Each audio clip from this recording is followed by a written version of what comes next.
Um, as all you may know, it was a tough week in the news.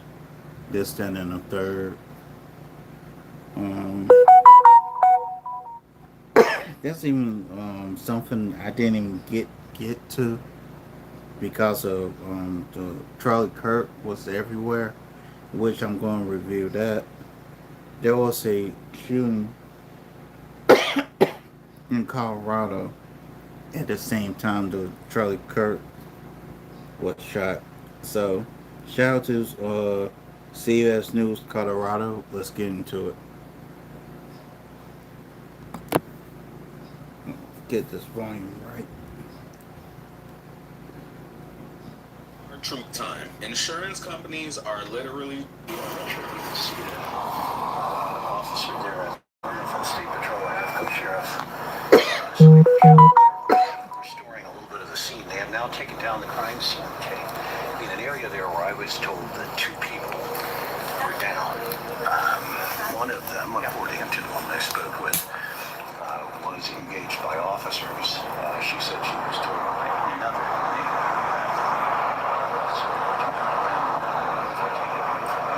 You can see, I think those are State Patrol officers. There they have used shovels to try and restore the scene. Crime scene tape is down there. We're photographing it extensively for quite a while and having a look there. But that crime scene is clear at this point.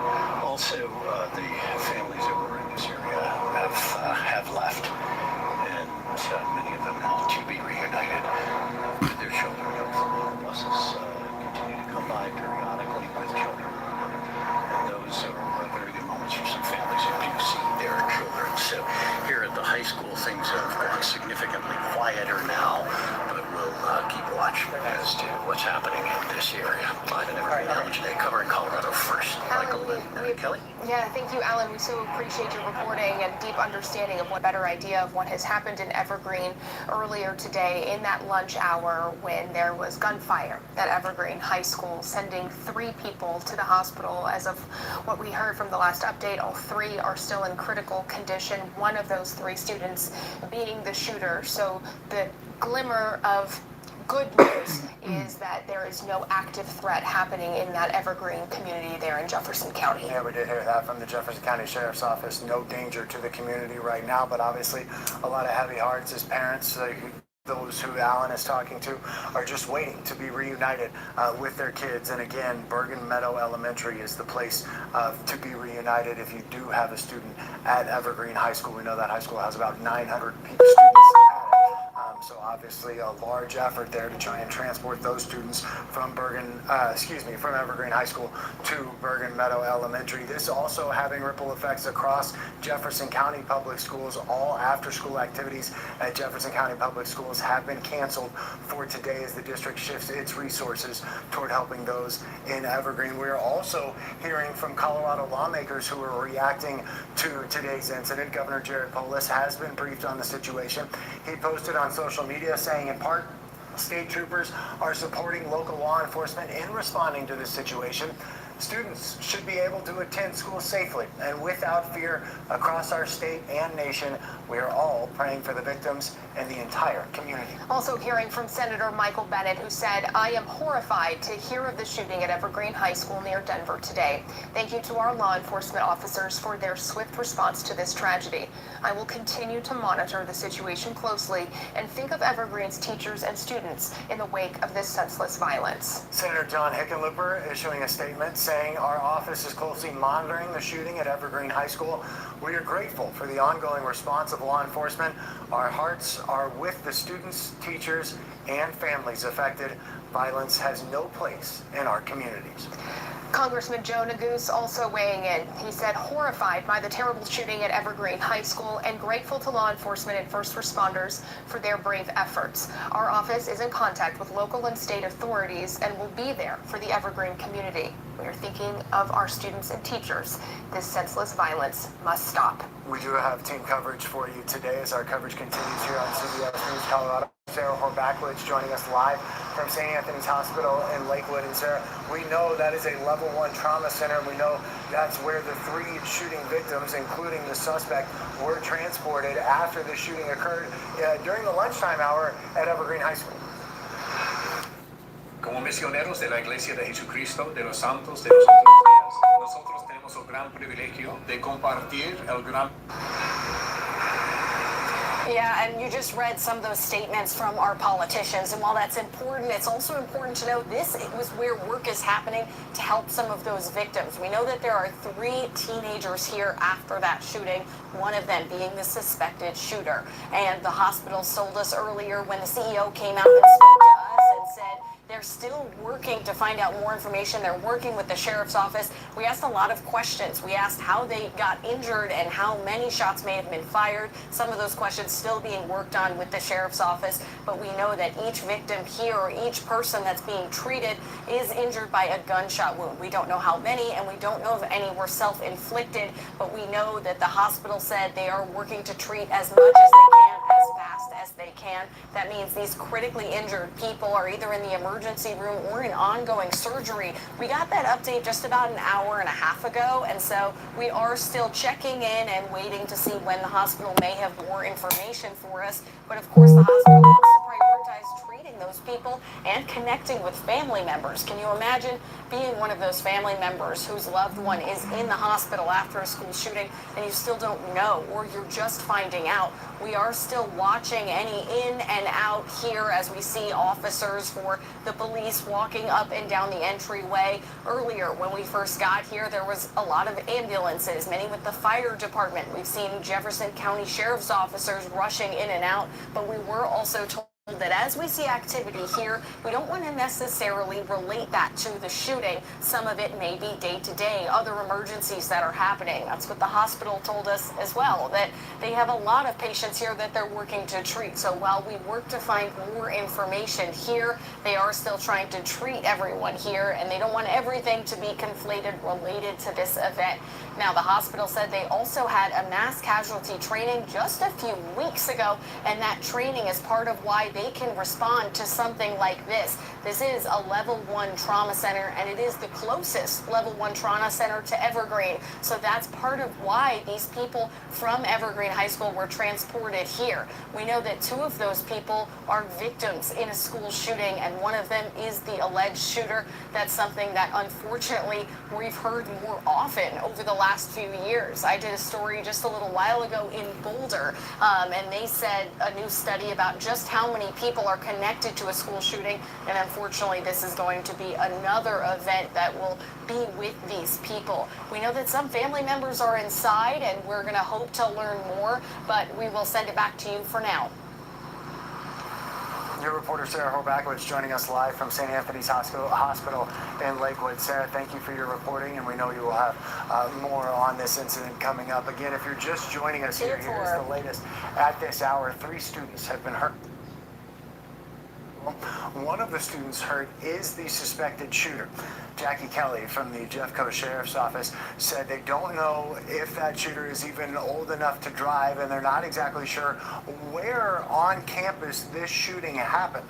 The school has been cleared and swept. Students are being reunited at Bergen Meadow Elementary. We know that is just north of the high school. And important to note right now, we do know that there is no danger to the community, according to authorities. You have been watching special coverage on CBS News Colorado and CBSColorado.com. CBS News Colorado at 4 starts right now.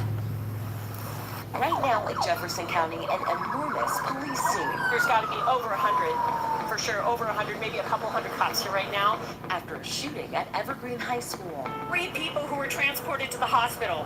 One of those 3 is our shooter. All of those students in critical condition. Each of the victims Ooh, that I we need some have light. sustained Hold on, gunshot y'all. wounds. Parents rushing to hold on. reunite with their children. For the rest of the Lord, I need some families light. at the school, Hold I'm on, trying y'all. to figure out where do I need to be, and is my child okay? This is the scariest thing you could ever think that could happen.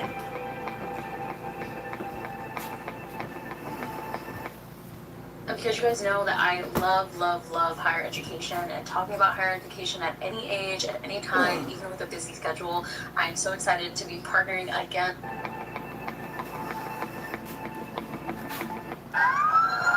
Okay, I'm back, y'all.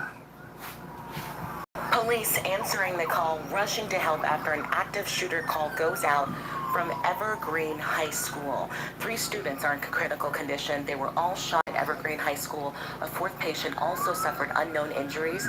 The suspected shooter is among those hurt. The first report of a shooting at that school But came why in did just this before 1 person this do afternoon. this? The sheriff's office initially telling parents to stay away from that area due to an... Okay, we got the when, we got the how. Only thing I want to know now is why. Why did they do this? active assailant near that school.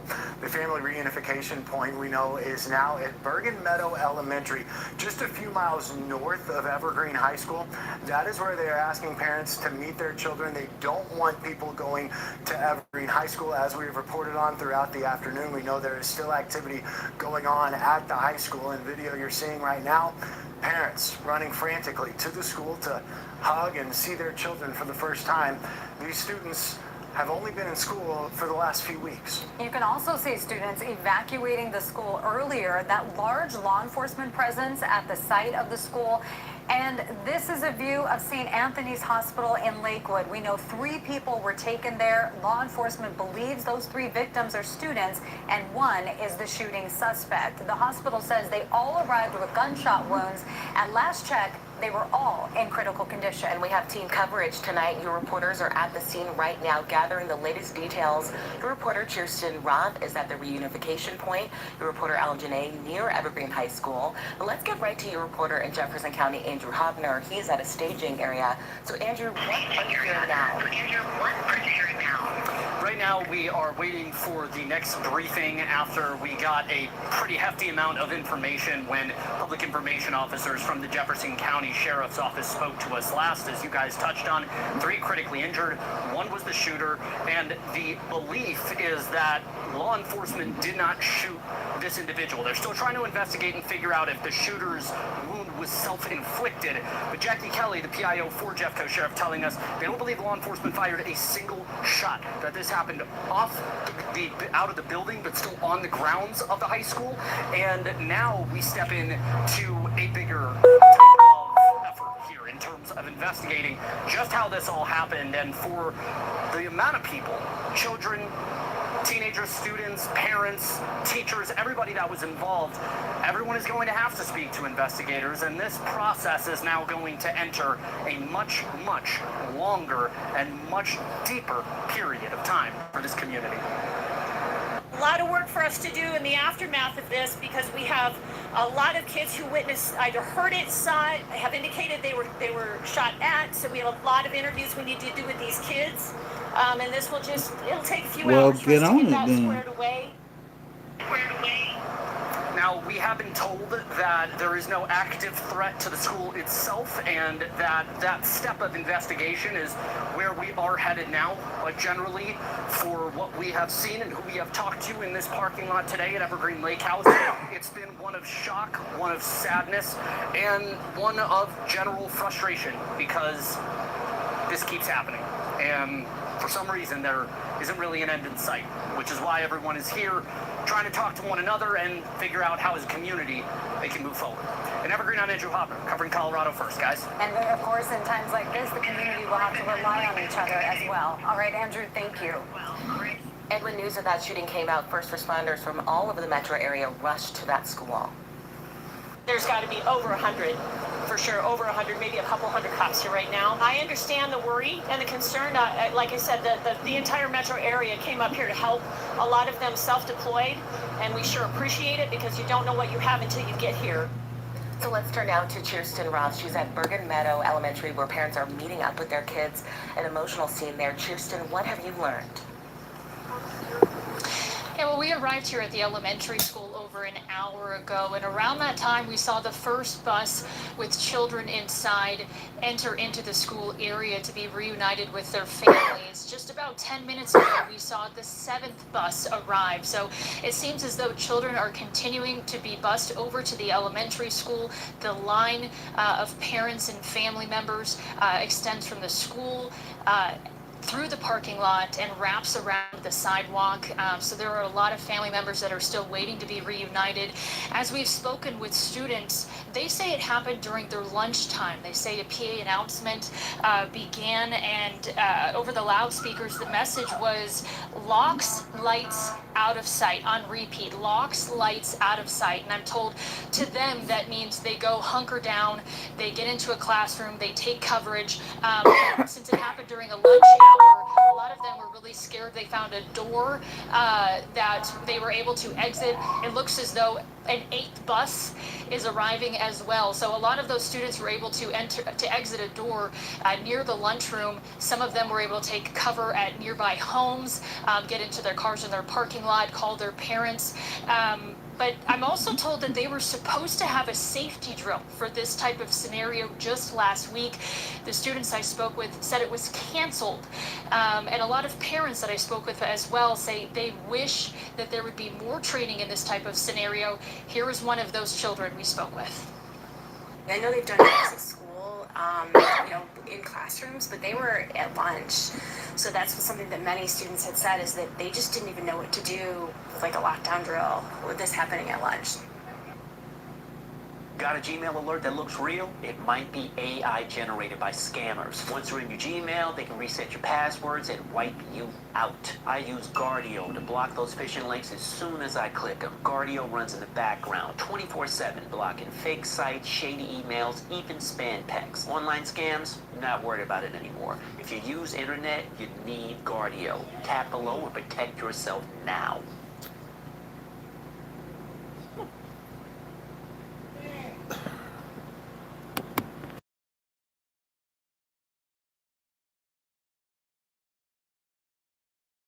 Injury at work, like a broken bone, torn tendon, or needed. That they just didn't even know what to do with like a lockdown drill Be with right this back, happening y'all. at lunch. And we spoke with several freshmen. The mom that we spoke with that you just listened to, she has a son that's a freshman. So speaking with all of these freshmen, they didn't have a single drill here yet this year. They don't know the building well enough. And again, as they tell me, they were supposed to have a drill that covered this type of scenario just last week, but it was canceled. We are going to continue to remain here out at Bergen Meadow Elementary School and continue to give you information as we receive it, but for now, I'll send it back to you. All right, Tristan, thank you for bringing us those reunions, too. I can imagine there's no better feeling as a parent than knowing your child is safe. Thank you. We are here from Colorado lawmakers who are reacting to this tragedy. We do know at least 3 people have been shot. We also know a 4th person was injured. However, we don't know how that person was injured or the extent of their injuries. We do know all of those people injured are at St. Anthony's Hospital. Speaking of those lawmakers, Governor Jared Polis has been briefed on the situation and posted on social media saying, in part, state troopers are supporting local law enforcement in responding to this situation. Students should be able to attend school safely and without fear across our state and nation. We are all praying for the victims and the entire community. Your reporter, Alan Janae, is near that high school right now. Alan, I know you live in Evergreen, and we've been hearing from you throughout the afternoon, and every time I'm almost... my breath is almost taken away thinking what those parents who you're nearby are going through as they watch those buses go by, wondering if their kids are on those buses. Those were difficult moments. The parents have all left now. They have all left presumably to go down to Bergen Meadow for reunions, hopefully successful reunions with their children. They were here for quite a while, and they rushed over to the school upon word of the shooting, which is really a parent's natural inclination. It means the town gets clogged with traffic. It was difficult to get around for a while when this first unfolded, but you can understand a parent's emotion to say, I've got to go to where my child is to find out, is my child okay? And in this day of communication where phones are ubiquitous, we think we're going to be able to get in touch with our child, but there are many times during the day where we're just not going to reach them. But if it happened today, that was especially difficult for the people who were here, and we had several discussions with some of the families who were here enduring that, and those were excruciating moments. and very difficult. Now, as we got here, we did speak with some people who were here when the shooting occurred, and one of them I talked to was a worker who was working on top of the school and heard the shooting beneath him, and here's what he had to tell me. You were working at the school? Yeah, we were working on the roof, reinstalling one of the solar arrays. We heard the gunshots. How many shots did you hear? Maybe like 4 to 6 years initially. And then additional, how many more? I'm not sure. They weren't very loud, so it was hard to determine exactly like what was going on. How rapid were they? Initially, it was more of a slow rate, but there was like a rapid burst at one point. It sounded like. So then you got out quickly. No, we stayed on the roof because like the shots sounded like distant or muffled, but you can't quite make it out, so we wasn't sure what was going on. And then we saw the police show up, and then so I just waited for the police to let us to know what to do, and they eventually asked us to get off the roof. Sheriff's deputies and other local law enforcement was here very, very quickly today. I can tell you that through Evergreen you would hear the sirens and see the vehicles racing by. Very significant response, as is always the case now in school shootings, which in Jefferson County we've dealt with before. Unfortunately, the memories of the shooting at Columbine High School in Jefferson County remain a strong one for everybody in this community. If you look behind me, you can see an area that was a crime scene. They had crime scene tape up here. We'll give you a view of that area that was in the dirt over there. A neighbor told me that she saw 2 people down in that area. She did convey to me that she believed that there had been shooting, but that's really still unclear in that area as to what happened. But those 2 people were taken off and by ambulance and removed from the scene. They have photographed the scene there at the base of that driveway, which is outside of the school here along Buffalo Park Road. Photographed it extensively, but they have now cleared that scene, taken the crime scene tape down. Things have calmed down significantly, and from time to time we are still seeing buses go by and head over to Bergen Meadow Elementary, which is to the north here a couple of miles, where those reunions are taking place for these families on this terrible, terrible day in Evergreen. Back to you guys in the studio. All right, Alan, Janae, Alan, we appreciate your coverage throughout the afternoon, and we'll check in with you again in just a little bit. And your reporter Sarah Horbakowitz is at St. Anthony's Hospital, where at least 4 people have been taken. Sarah, 3 of those victims are students. I had 2 big dreams when I was little. To be a mother and to have a career. 4 people have been taken. Sarah, 3 of those victims are students. Yeah, there was a huge response to Evergreen High School as soon as the call came in, and then those people who were shot were rushed over here to St. Anthony's. When we heard from the hospital just about 2 hours ago, they said that everyone here was in critical condition. These are teenagers that are here, and they do believe that one of the people here is the suspected shooter. We know that at the time, they were still working to connect with some of those family members to make sure they knew that their loved one was in the hospital. And you just can imagine that feeling. Right now, though, police are still trickling in and out. We're seeing some action, but the hospital also told us some of this action may be day to day. This is what it looked like when we first got here, just moments after that first call. We saw a lot of ambulances. We saw the fire department, Jefferson County Sheriff's officers, a lot of work that was rushed from the scene to here. This is a level 1 trauma center and the closest level 1 trauma center to Evergreen. So we know that those people, those students were ground transported here, and that's where they're being treated right now. Earlier today, they said they were in active surgery or waiting in the emergency room, and doctors are working to treat as best they can, and we are waiting for a possible update. The hospital said a little earlier that we can expect that maybe this afternoon, but we're still waiting for that update as they work to treat the people here, not just in this case, but throughout the hospital. We haven't clearly seen any family members or anything like that. Some police cars rushing in and out, but we don't want to necessarily connect anything that might not be connected yet. We know that the hospital is working with the sheriff's Sheriff's Department to get the latest information. But of course, no one wants to be standing outside of a hospital after a school shooting.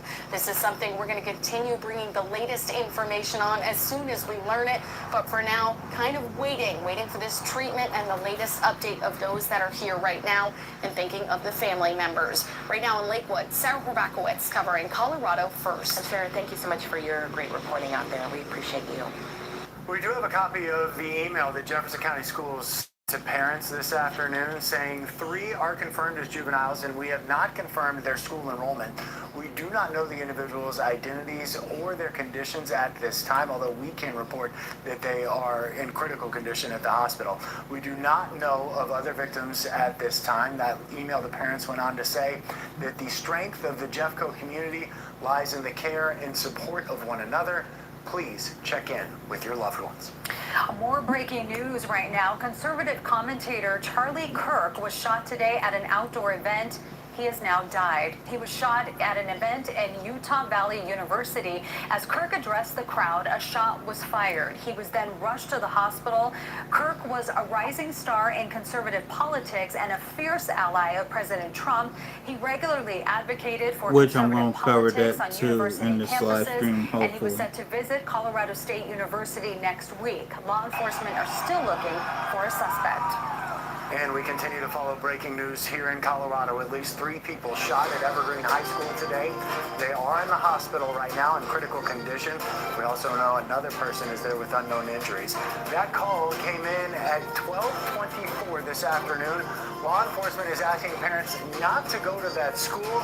Instead, they're asking people to go to Bergen Meadow Elementary School in order to be reunited with their students who were at Evergreen High School this afternoon. Our coverage of today's shooting continues right after this.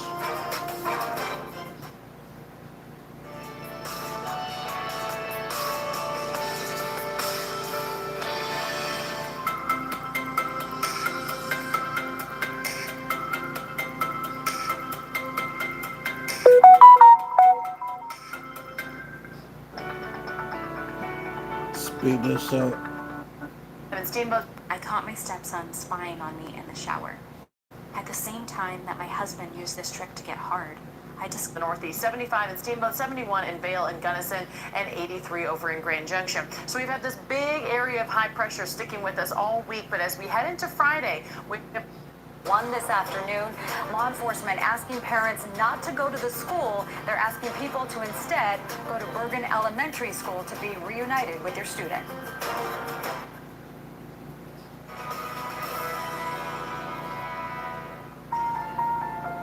Speed this up.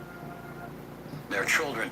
And then I did talk with a woman, Jen Weber, who did get the word from their child that they were okay. Her ex-husband had actually gone to the school. He was on the school bus. She watched the school bus pass as her son, a freshman, headed off to the elementary school where the other children were being taken. And it was a very, very emotional moment for her. It was really tough. On the bus going by. I had to stay. They kept saying to leave, but I had to stay and just make sure he was on the bus and going. But you just saw his face. Is he okay? Have you talked to him? He's texted me a couple times to let me know he's okay, and he called me one time as they were going from the high school to the elementary, just letting me know he was okay. So difficult, all those moments for these families that were out here trying to get word, trying to understand something, what happened. And if you're out of touch for a time period with your child, you don't know the answer to what's happened. Are they okay? But those people who came here just, they needed to do that. They felt that they had to go to the high school, even though people are told stay away from the high school. It is understandable as a parent, myself and any other parents out there, that might be something that you would want to do. And you don't want to get in the way, certainly, of authorities on the scene here, but the people who came here you could understand their feelings and their thoughts as they came to find out if their children were okay. So here at the high school, things are, as I said, quieter. Up the road there, up Olive Road, you can see some of the emergency vehicles that are gathered, some of this huge police presence that happened here today when this shooting went down around 12:30. And now we believe that most of the students have been removed from the school. The last bus I saw go by appeared to have only one student on it. So it would seem that there are far fewer students that have yet to go to Bergen Meadow Elementary School and reunions with their families.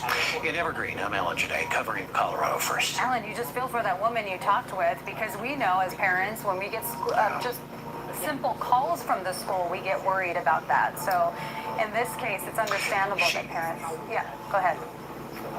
And you saw in that video, right? She had told us that she had a little conversation. She was texting with her son. All that's fine, but it's on this device that you've got, right? But then when you see the face of your child, then you really understand it as tangible. My child's okay, that he's there.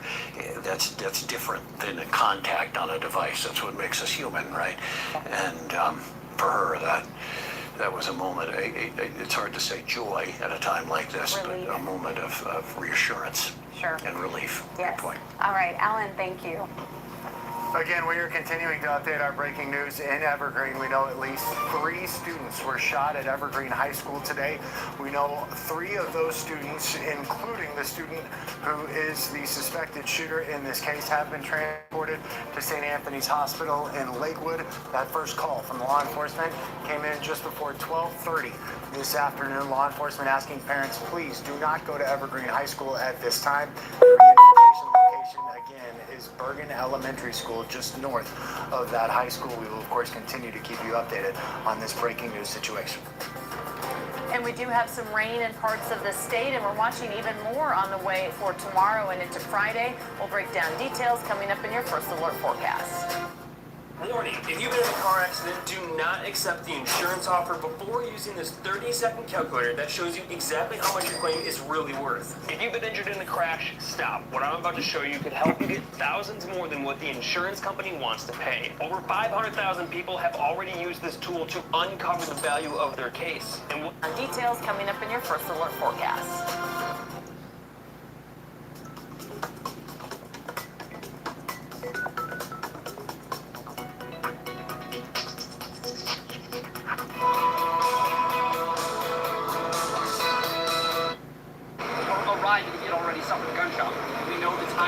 I can't give you I wish I could give you all that detail. I can't do that yet. The first on scene were pretty quick to find, they were at the school and pretty quick to find our suspect. And what happened next will be something that I'd love to share tomorrow if we can. Jackie, you said the gunman was not shot by law enforcement. You just said that law enforcement made contact within 5 minutes. Are you in a position now to say that the gunman shot himself? I can't say that. I can tell you that we did not fire a weapon today at the school. So what should we conclude from that? I understand the question, and at this point I can't talk about it. Law enforcement did not fire a weapon today. Were there any other weapons on location other than the gun? Not that I'm aware of. Thank you. You're welcome. Any other questions? I have 2 people I'm going to introduce, but go ahead. Do you know how many shots were fired? I don't. Again, you know, it's... I'm sorry I have to pause. I was going to do an overview of the trial of what happened on the death of Charlie Kirk, but I'm actually going to try my best to do that tomorrow instead of doing it tonight. Let me finish this with what happened in Colorado. Then we're going to get to DaCara Thompson, and we're going to get to what happened in Charlotte, and then I'm going to be done. Stick around, it's going to be a little while. All great questions. Just we need more time to piece it together, and when we have it, we will share it. I promise. All right, I've got 2 people I want to introduce. It's the Jefferson County Sheriff. It's Reggie Marinelli and Evergreen Fire Chief Mike Luigi, and they're going to come up and say a few words. Thank you all very much for your patience.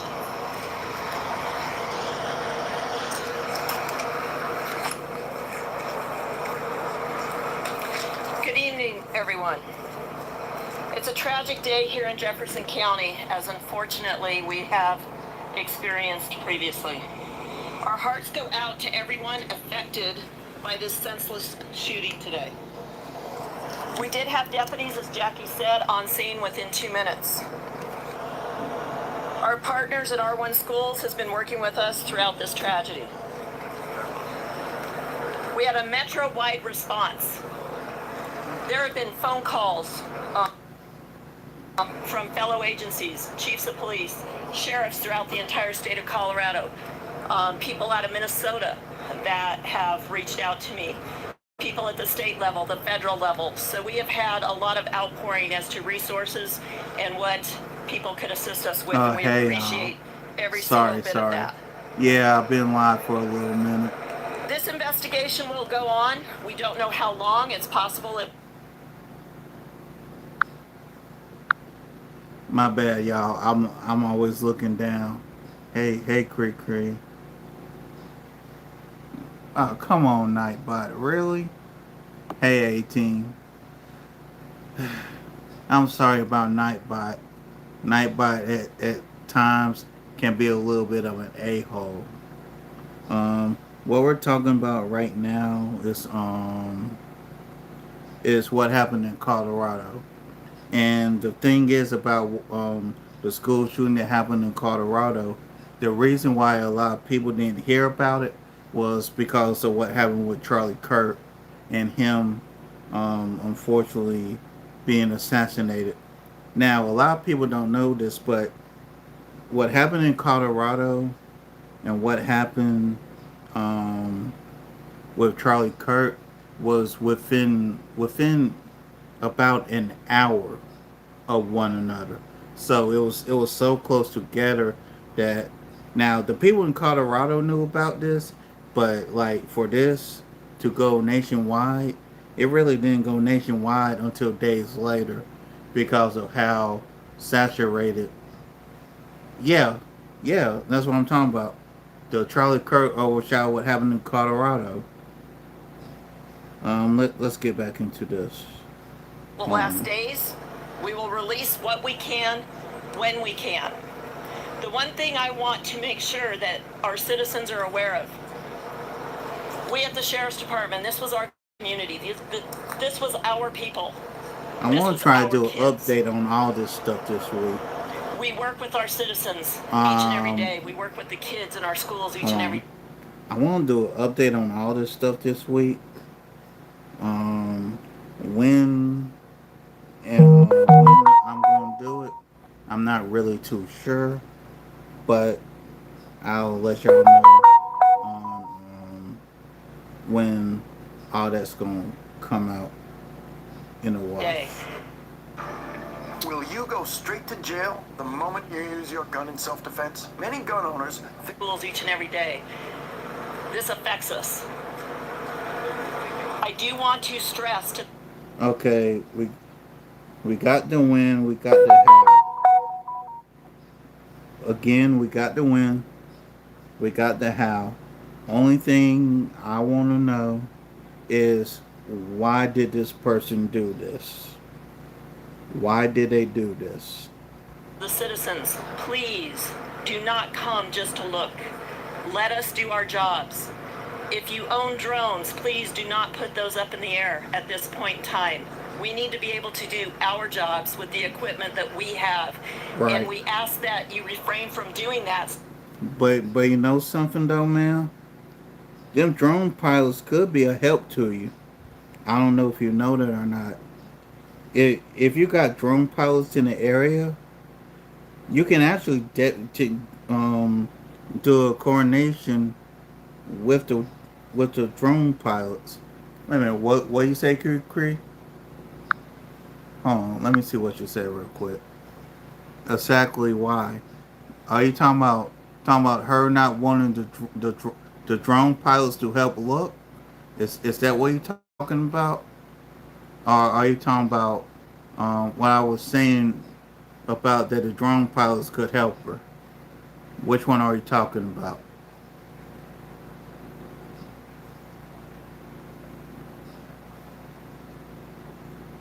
I'm gonna go ahead and let this play and so that we can use our see what you're talking equipment about. in the proper manner to do the job that we need to do that's necessary. So on behalf of the Sheriff's Department, our hearts go out again to everybody affected by this, to our community. I have no idea. I guess they're gonna have helicopters. I don't know, but in my opinion, the drones can get into tight places, has compared to the helicopters. So me personally, I feel that people who have drones will be a better help than the people who have helicopters. But you know, that's just me. It's like the little boy out in California. You had drone pilots going to the Riverside and the San Bernardino Sheriff's Department asking, requesting to help.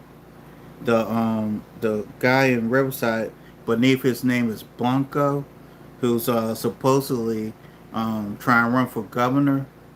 He don't want no outside help whatsoever. And I'm like, dude, you had you have people on camera because KTLA has it where they had 3 drone pilots offering to help that guy, and the guy said no. So I don't know. Let's get back into this Colorado, because I know if I start talking, I'm not going to stop. I know, Cree. I was shaking my head and cussing them out too. Cause there's a guy on TikTok called On the Terror. God dang it, Nightbot. Really? I gotta change that Nightbot too. I just gotta figure out how to do it. Oh Lord, Nightbot. You was on one. This is not just the people that affected today, but to the people that have been affected previously, where this is going to bring up some of what has happened in the past. A lot of care and concern for anybody and everybody that this What happened in the affects. past? Thank you. Wait a minute. What do you mean by what happened in the past? Was there another incident at the school before? See now I got questions. Hold on, y'all. As the sheriff mentioned, our hearts go out to the families involved. It's a very, very sad day for the community of Evergreen. Evergreen Fire Rescue's role currently is in support of law enforcement as they continue to do their work. Evergreen's a strong, resilient community. I know we're all going to pull together around this. My name's Mike Weege, W-E-E-G-E. And what's your position? Emotional day for you. Can you give us perspective? You've worked here for many years. The call comes in, your crew responds. Can you take us through that? Unfortunately, we've trained very hard for this with our response partners, including the sheriff's office. Okay, he's emergency response. Okay, that's what he is. He probably firefighter or EMT guy. Okay. Pieces fell into place. Our neighboring communities responded, as the sheriff mentioned. This was really a metro response up into the mountains to help us out. We had a lot of resources on scene to be able to handle this, and that training really kicked in. It came together very quickly. The sheriff's office did a fantastic job pulling together the command post, and we're fortunate to have such great partners all around us. You're trained to manage your emotions. There's something going on inside. Talk to us. A lot of our responders live here. I live here. At Zaxby's, you can lemon pepper any way you want. Now that's lemon pepper perfection. Come I on. live here. There we As go. the sheriff said, this is our community. So when something happens this close, it's difficult. But we have a job to do, and everybody came together and did their job. Sheriff, can you elaborate on the Metro-wide response? I wish I Metro. could. I cannot even tell you how many different jurisdictions are up here helping us at this point. Okay, this here was must be near Denver. Arapahoe County reached out. Okay, this here must be near Denver. If they talking about Metro Police, the only Metro Police I know in Colorado is Denver, cause I don't think Colorado Springs has one. Unless they changed it, I don't know. State Patrol, all the federal, FBI, ATF, Summit County reached out to me, Boulder County reached out to me. Those on scene are obviously our city jurisdictions with Arvada and Lakewood and Golden and Wheat Ridge. And so I can't even begin to tell you how many people are up here. We have history of working together as a team. We, as Chief Ouija just mentioned, we train for this. We're prepared for this. It's not something we want to prepare for, but we are prepared. And when it is time to put that hard preparation to work, we are able to do it and do it within fraction of seconds, quite frankly, to make sure that it comes together. Our biggest concern today, one of the biggest concerns, along with many other ones, was making sure that these students get back with their families. And so that reunification was huge to us. As many of you, I'm sure, experienced getting up here with the road conditions, with all the first responders getting up here. It got a little congested, but we made it work because of that preparation and that training that we have been doing for many years. Sure, what to say to parents, not just in this community, but people connected to this community, where there's wide periods of time where you guys have to do your job, but in that period, there's not any information that they can find or disseminate. I mean, how do you guys, as a law enforcement body, try to impress patience upon people during a very stressful time in which all they want is as much information as humanly possible, as fast as possible? I can tell you this, I would never use the words patience with parents that are wanting to know where their kids are and if they are safe. There is no amount of patience in the world that can account for how a parent would feel, or a grandparent, or a brother, or a sister, or the children of the teachers. So patience is not something I would use. Just know that we are getting there as fast as we can to handle the situation. We are getting our experts in the field that deal with you guys on a regular basis, which is Mark Techmeyer and Jackie, so that you guys can get that information as quickly as possible so that our parents and our family members and the loved ones can find that information quickly. So hopefully that answered your question. Did you guys have any drones? Not your office, but did you have civilian drones in the airspace today? We did not. I learned from the quarry fire. I learned from the fires in California, and I learned from the floods in Texas. We need to get that information out quickly so that it doesn't hinder what we need to do. So that is the only reason I stated that, was so that there's not a hindrance in the future of what we need to do to get our investigation completed. Thanks you guys very much. Appreciate your patience today. So you just heard from several people there. It started with Jackie Kelly, the Public Information Officer of the Jeffco County Sheriff's Office. Then you heard from Reggie Marinelli, the Jefferson County Sheriff, and from Mike Ouija, the Fire Chief of Evergreen Protection District. And you could tell, Michelle, Chief Ouija got emotional when he was talking about this, talking about how people who he works with, they live in that area. This is something that not only affects everyone who has a student at Evergreen High School, everyone who is a student at Evergreen High School, but everyone who lives in Evergreen and the surrounding communities and really across the state as well. They also shared some new information too about the shooting suspect. They did say that the shooter is a juvenile male and that he used a revolver handgun as in the shooting. Also multiple scenes, they said, inside the school where some of the shooting took place. He didn't use a revolver, he used a handgun. They're also interviewing a lot of people, 900 students at the school. So she said, you know, this is going to probably take a while in interviewing a lot of the students. And of course, they're going to go through the suspect's locker, the car, and any social media. Right now, there's a news conference at the hospital right now. I'll be right back, y'all. Be right back. Events of receiving 3 patients who sustained gunshot wounds at Evergreen High School. I can tell you that our hospital did a tremendous job. We were able to take care of all 3 patients simultaneously with a great staff. I will tell you, we had 1 patient who sustained non-life-threatening injuries and is in stable condition. Our other 2 patients sustained injuries that are leaving them critically ill at this point. Okay, critical, but hasn't passed away yet. All 3 patients had gunshot wounds, correct? Were any of the wounds self-inflicted? I don't have the details about that. Can you go into a little more detail, Dr. Blackwood, about how you responded and what kind of system was sorry, in I'm place, back. and also what kind I'm of back. care I'm each back. patient received? Sure. Unfortunately, traumatic injuries like this happen routinely here. Us being a level 1 trauma center, we take care of penetrating wounds all the time. So we usually have a little bit of a heads up. We're lucky when we do. In this case, this morning, we had about 5 to 10 minutes of prep time hearing that patients were coming. We weren't sure exactly how many patients, so we prepared for multiple. And that allowed us to take care of the patients very quickly when they came in.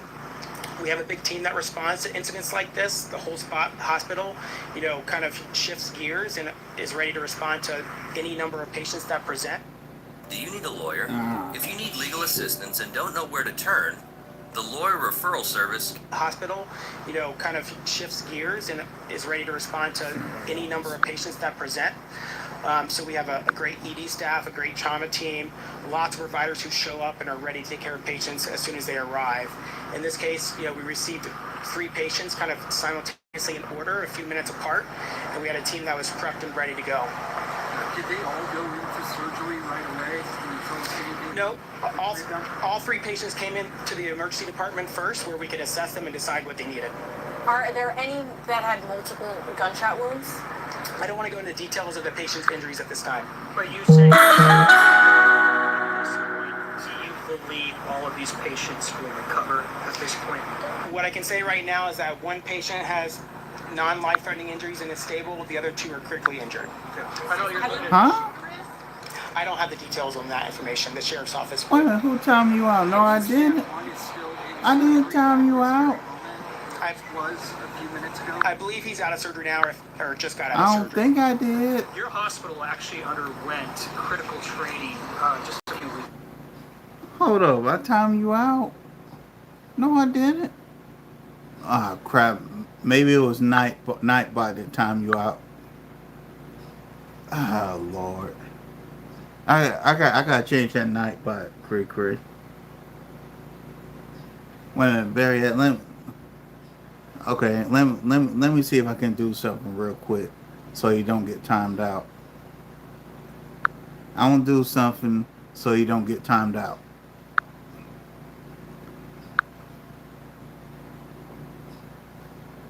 It should work now.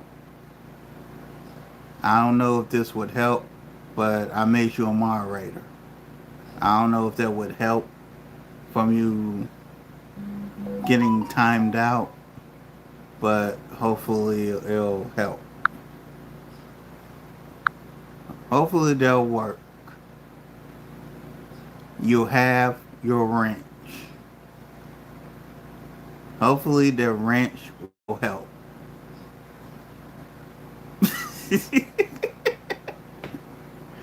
Oh Lord. Let's get back into this. Weeks ago, I would imagine that played a significant role in preparation for today. Can you talk about that? Yeah. I will give A-Team one, but I don't know if she's still in here. Unfortunately, we never know when these events are going to happen. So at least a few times a year, we do training dedicated towards. The only reason I don't like to fast forward, because if I fast forward, I'm scared I'm going to miss something. So that's the only reason I'm not fast forwarding. I apologize for the Ricky Dink setup, but give me some time. I'm going to get this right. Trust and believe. Give me some time. I'm going to get this right. Massive casualty incidents, but Recently, we did one dedicated to, a shooting incident where we received multiple patients that essentially, received gunshot wounds. This was just a couple weeks ago. So that routine practice always allows us to be better prepped for when these things occur in real life. Unfortunately, they are going to happen at some point, and we want to be ready when they do. So the families are here, I understand, of some of the students that came here. How do you personally prep yourself to talk to these families to let them know how they're doing? It's really hard. I try and be straight to the point because I don't want to beat around the bush about what's going on. But, as a father myself, I can put myself in their shoes and kind of understand what they're going through. And I just try and be supportive and caring to them in this time. Unfortunately, these events don't just affect the patient. It affects the families, the friends of the patients, the school, the community, and we want to be mindful of all those people. So you're the trauma director here, and you actually happen to be on call today. I am. What's going to happen from this point forward? Do I get any water in here? To the patients, Okay, cool. And for me to the care of the staff. We're going as far as the patients, we're going to keep supporting them with whatever needs they have, in the coming days to weeks. As far as the staff, we try and be supportive of staff. An incident like this can be really stressful and can make the staff, sad. I also got 2 more things for y'all, but I hope I don't take that long. Press, and so we want to support our staff as well. We've already had a few meetings afterwards to make sure the staff is doing okay. I'm sure we'll have more in the coming days. Your Facebook login might be in the hands of a scammer as we speak. Here's how to check. I ran a quick scan. Doing okay. I'm sure we'll have more in the coming days. Have you been in touch with every family member of the 3 victims or the 3 people here? All family members have been updated. Is it difficult in a situation like this where you have one perpetrator that you're treating, so to speak, and then victims, and how you treat those families and keeping them separate and that sort of thing? Are you also trained on that? We do have training on how to deal with those things. Luckily that's not something that we have to deal with often, but we work as a team to give the patients what they need and to be there for the family members. How have you worked with the Sheriff's Department and the other responding agencies in a case like this? So, the Sheriff's Department and all the agencies like EMS, fire, participate in these drills that we do. So, we have protocols aligned for how we communicate with each other and help control the scene, all these things. Luckily we've practiced for this, and the Sheriff Department has been a great partner today in helping us through this incident. How long do you think the patients will be here? Hard to say at this point. I know you say you train on this, but it must be more difficult when the patients are juveniles, young people, kids. Talk about that and just the trauma of that for your staff and how you treat that. It's always hard, honestly, with any age patient when something like this happens. It's unexpected. It's shocking to the patients, to their family members, to the community. We work really hard on just being supportive, not just medically, but in any way possible. Have you worked on patients who've been involved in a school shooting before, Doctor? We have. Can you explain to viewers what a level 1 trauma center is and how it's different from other hospitals? Sure. Basically, a level 1 trauma center is one that is equipped to taking care of the most severely injured trauma patients, the ones that have the most complex issues, the most complex needs. We go through lots of requirements to make sure we are up to speed and doing the things we need to do to be that level 1 trauma center.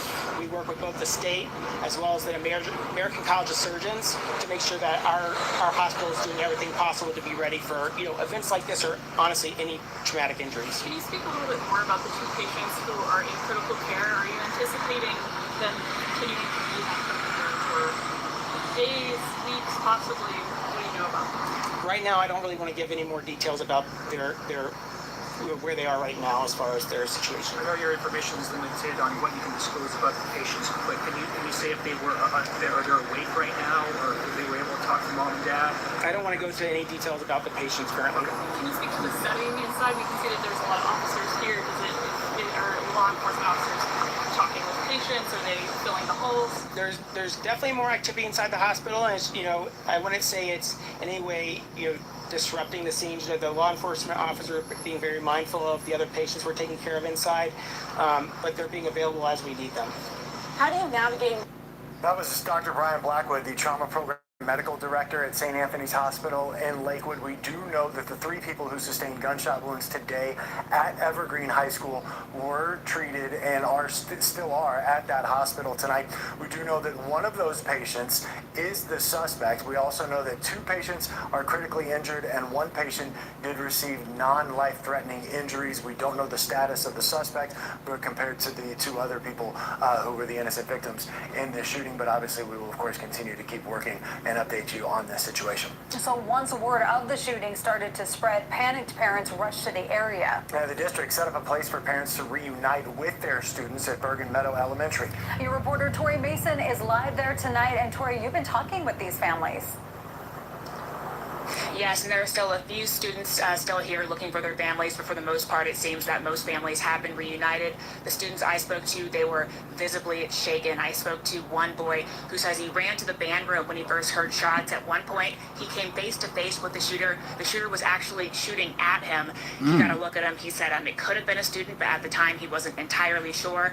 I'm sure he's one of the many students that'll be interviewed as part of this investigation. Now, the parents I spoke to, they said they first knew something was wrong as soon as they got that call. They never get calls in the middle of the day. I've heard from several students who say the school was actually scheduled to have a lockdown drill last week, but it got postponed. But they heard over the intercom, locks, light, out of sight. I spoke to a lot of freshmen today who are still getting acquainted with that building in their new school. I didn't really say anything. I was in the gymnasium and I just walked out and then I heard gunshots and I ran. It was a lot. I couldn't really explain it. It's just I was scared to death and speechless. I also heard from a middle schooler who has 2 siblings, 2 brothers at that high school, and she says that she heard what was going on, but she was too afraid to call them out of fear that the ringing on their cell phones would put them in even more danger. That's just not the way a typical 7th grader would be thinking. But these kids, they've grown up in a different time, and it's so unfortunate. It is unfortunate. Tori, thank you. Governor Jared Polis has been briefed on this situation and posted on social media saying in part, quote, state troopers are supporting local law enforcement in responding to this situation. Students should be able to attend school safely and without fear across our state and nation. We are all praying for the victims and the entire community. I'm going to go ahead and speed this up. Reporter Kirsten Roth joining us and continuing our coverage tonight in Evergreen. Exactly. One thing that I do want to make note. Exactly. All this mess didn't happen until Columbine. Now, Sandy Hook should have been our wake-up call. Unfortunately, we're still having the same problem after Sandy Hook. Because if you remember Sandy Hook, every single victim was under 8 years old, except for the 3 to 4 teachers. Everyone else was under 8 years old. Oh wow! And so Columbine happened when you graduated. Wait a minute. I think I was in 5th or 6th grade when Columbine happened. I can't remember. But the point is, though, we shouldn't be having this problem years later, is what I'm saying. I was always taught if something happens once, you're supposed to prevent it from happening again. And apparently, some of these people just don't care. Let me get into the last little bit of this. Note as we toss to you, officials are asking everybody to please stay away from the high school right now. Don't use your drones. They want to be able to conduct this investigation as thoroughly and as uninterrupted as possible.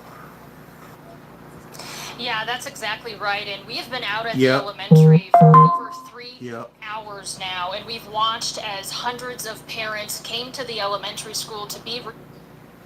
Nowadays, they won't sit there, bring out all kinds of weapons, all kinds of drugs and all that mess, alcohol, God knows what else. Reunited with their children. As Tori. Some of them Some of them won't be bumping uglies in the school and all that mess.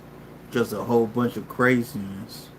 Mentioned traffic has almost completely cleared up now, though, which is a good thing for the parents and children that were hoping to be reunited. There is no longer a line outside of the elementary school, and the emotion that we have seen today is hard to describe. We've seen everything from one parent running towards the school, screaming and crying over fear of what happened today, as well as the fact that this type of tragedy could occur again. We also spoke with one student who looked like he had seen a ghost. He really could not describe what had occurred and what he had experienced, but he held on to his mom as he profusely was shaking. We also spoke with one mom who recounts her son calling her as he left the building, and it was at that point where she knew that something wasn't right. And just relieved that my son was near a door and made a quick and thoughtful exit and ran.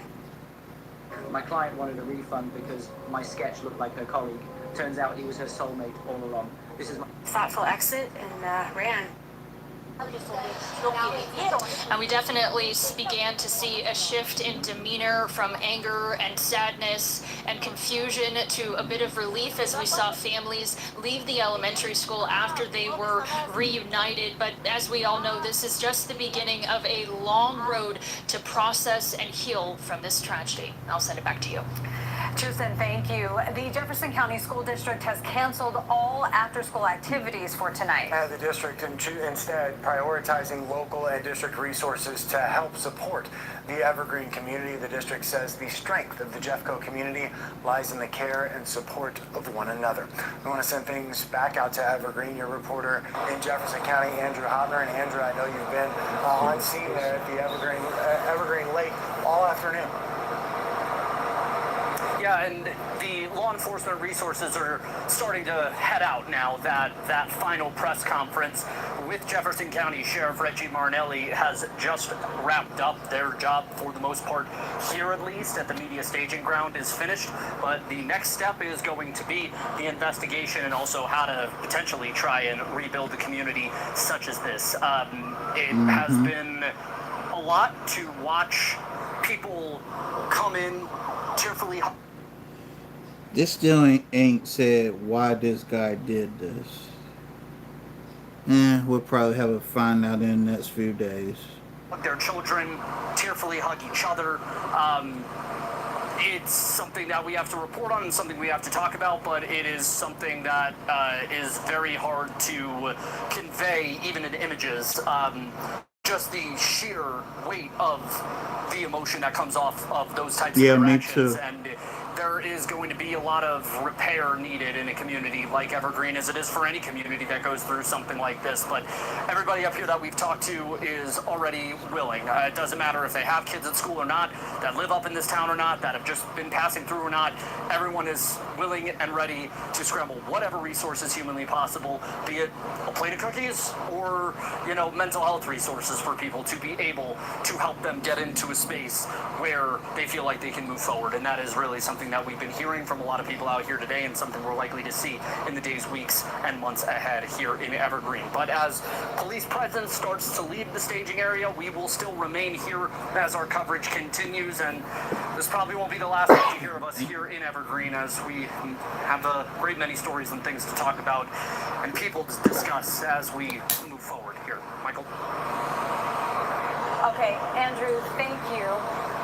And here's what we know right now. 3 students are in critical condition after a shooting at Evergreen High School. Investigators confirm one of the injured students is the suspected shooter. We did hear from Dr. Brian Blackwood.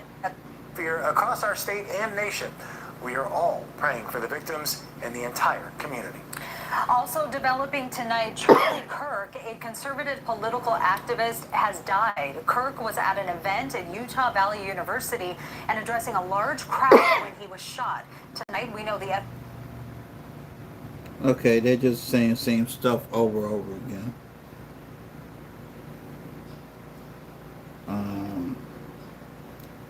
Okay, and that's number 1. Second item is the unfortunate case of the young lady 22 years old, just got off work, sat down on the train in Charlotte, and unfortunately got stabbed in the neck. You imagine you just getting off work, you're minding your business, and you get unalive by a guy who is a career criminal, a guy who has mental illness, and things of that nature. The and I pray God that I do not butcher this name. Irena Sukesha. Lord, I hope I got that name right. Um, we're gonna go over to True Crime with Strategic Eyes. Yeah, and that's why I don't get Cree Cree. Why did they keep letting this dude out? This guy had at least 12 different mug shots from Charlotte Mecklenburg alone, and they kept letting this guy out. With that being said, once more, shout out to True Crime with Strategic Eyes. Let's get it.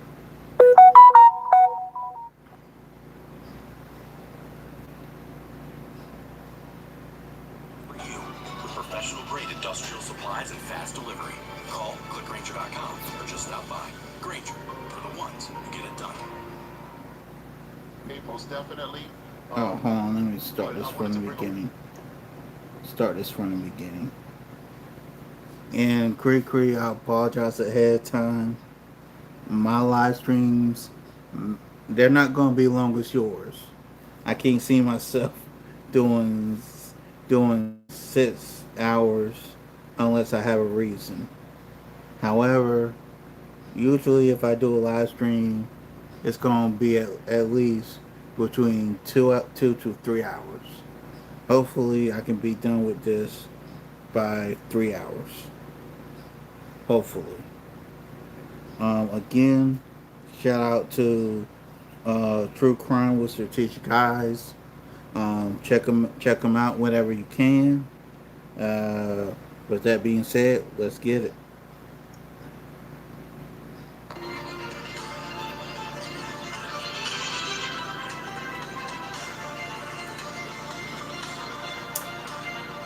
Welcome to True Crime with Strategic Eyes. Strategic back again. Strategic Eyes, guys. I definitely have a very sad show for you guys today. Now, I wasn't going to talk about this case. I'm going to be honest with you. This is the unfortunate unaliving of this young woman by the name of Irina Zaruska. I hope I'm saying her name correctly. She's a Ukrainian immigrant who came here from the war-torn country of Ukraine. Ukraine. Unfortunately, she came here to escape war and the possibility of losing her life. She ended up losing her life here in America. And to be honest, if she knew about the parts of Charlotte that I know about, she was probably better off in Russia. No offense to the people of Charlotte, but to the people of Charlotte, y'all know the areas that I'm talking about. I didn't want to talk about this case. Well, I wanted to talk about this case. I wanted to 100%. And even though this guy talks a lot, he does give out a lot of valuable information. So, just, pay attention. Over this case. But I ended up deciding for quite a while not to cover it. This happened on August 22nd, the first day of this incident. It popped in my feed and I said, wow, I'm going to cover it. Look how beautiful this girl is. I said that. I'm sorry that I looked at her beauty and said, whoa, she's so gorgeous. I got to cover this tragedy of this young woman losing her life. And this young lady is, is nice looking. Not to take away from what happened to her, but again, this woman was just minding her business. She didn't even say nothing to this guy.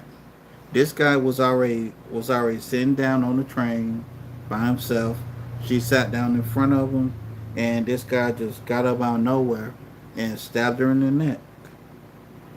There was no altercation, no no nothing.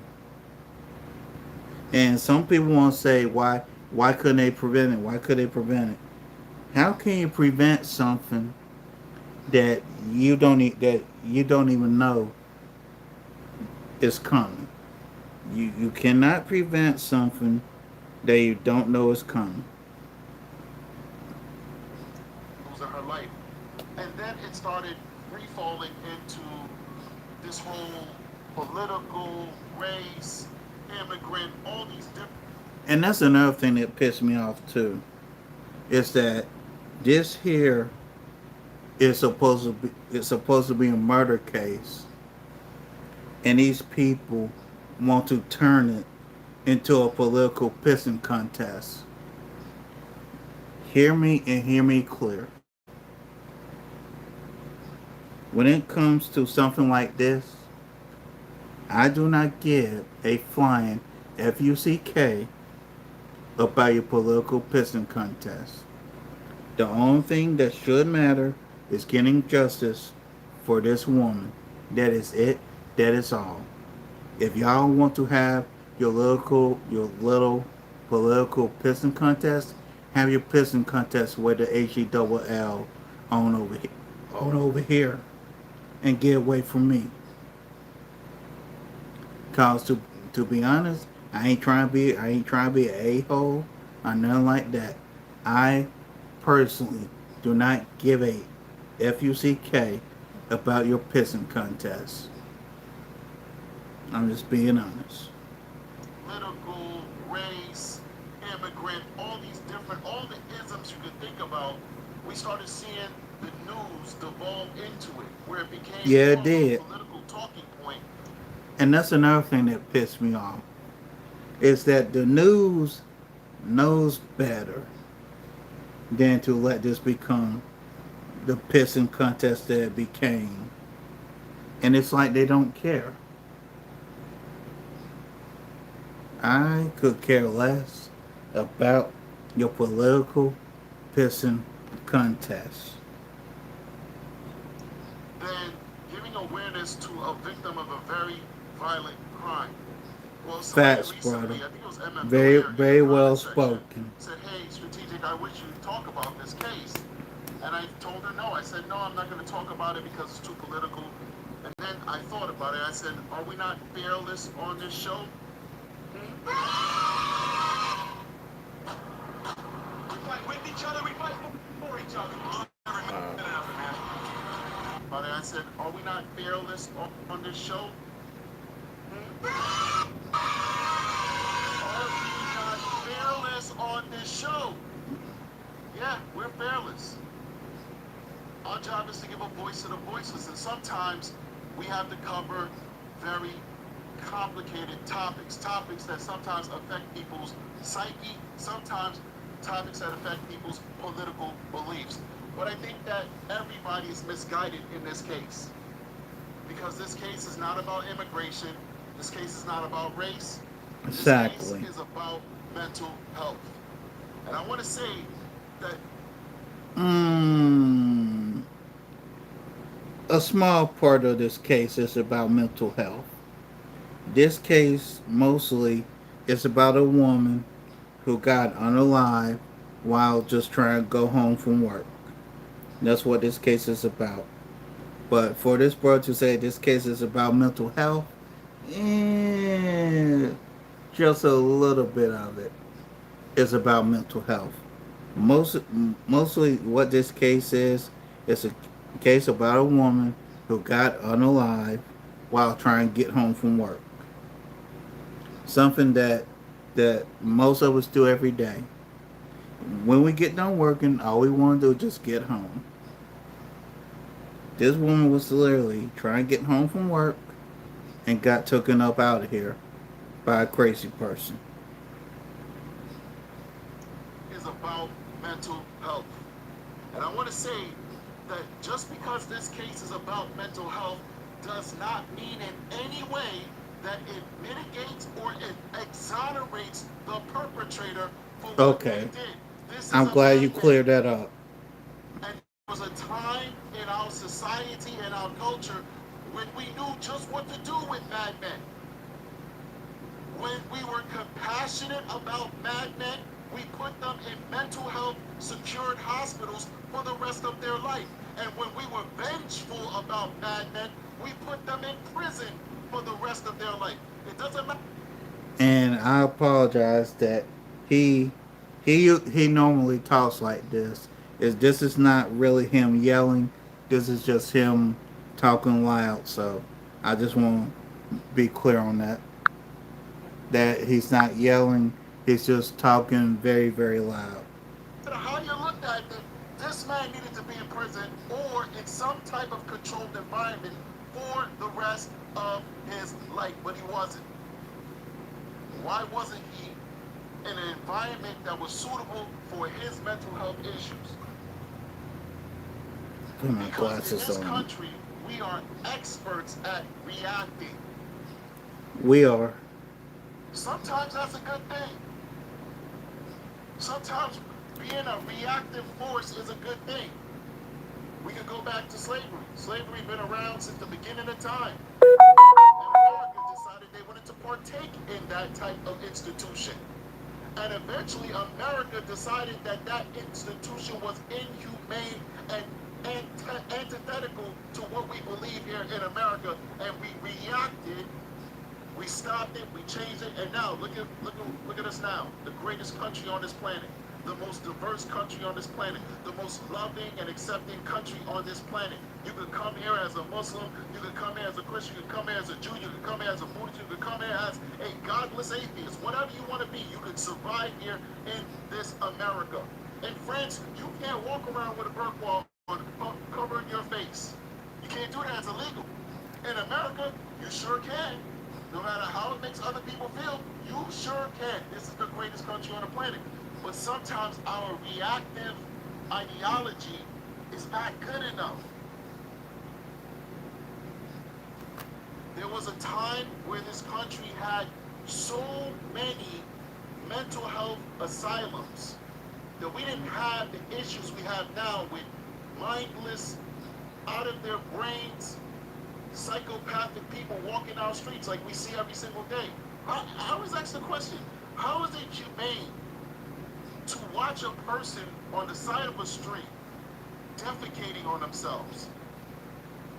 How is this humane? How is that an example of the greatness of America that we allow people to live in their own feces on the side of the road, and just because they don't want to get help, we got to leave them alone because that's an expression of their freedom? What about Irina's freedom to live? What about her freedom to escape a war-torn country and have an opportunity to experience the American dream? What about her freedom?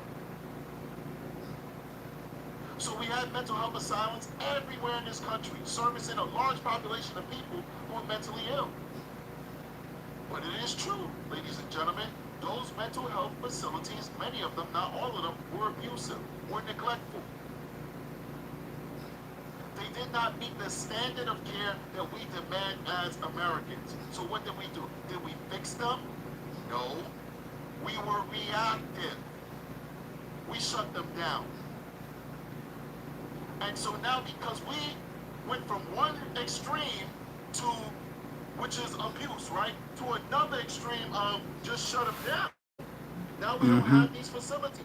The infrastructure, the doctors, the nurses, the skill set that existed back then to run these facilities has now long since gone. They've gone into other fields, they're retired, they've died out. Nobody to replace them. We don't have those facilities anymore. So now, we see situations like this happening all across this country.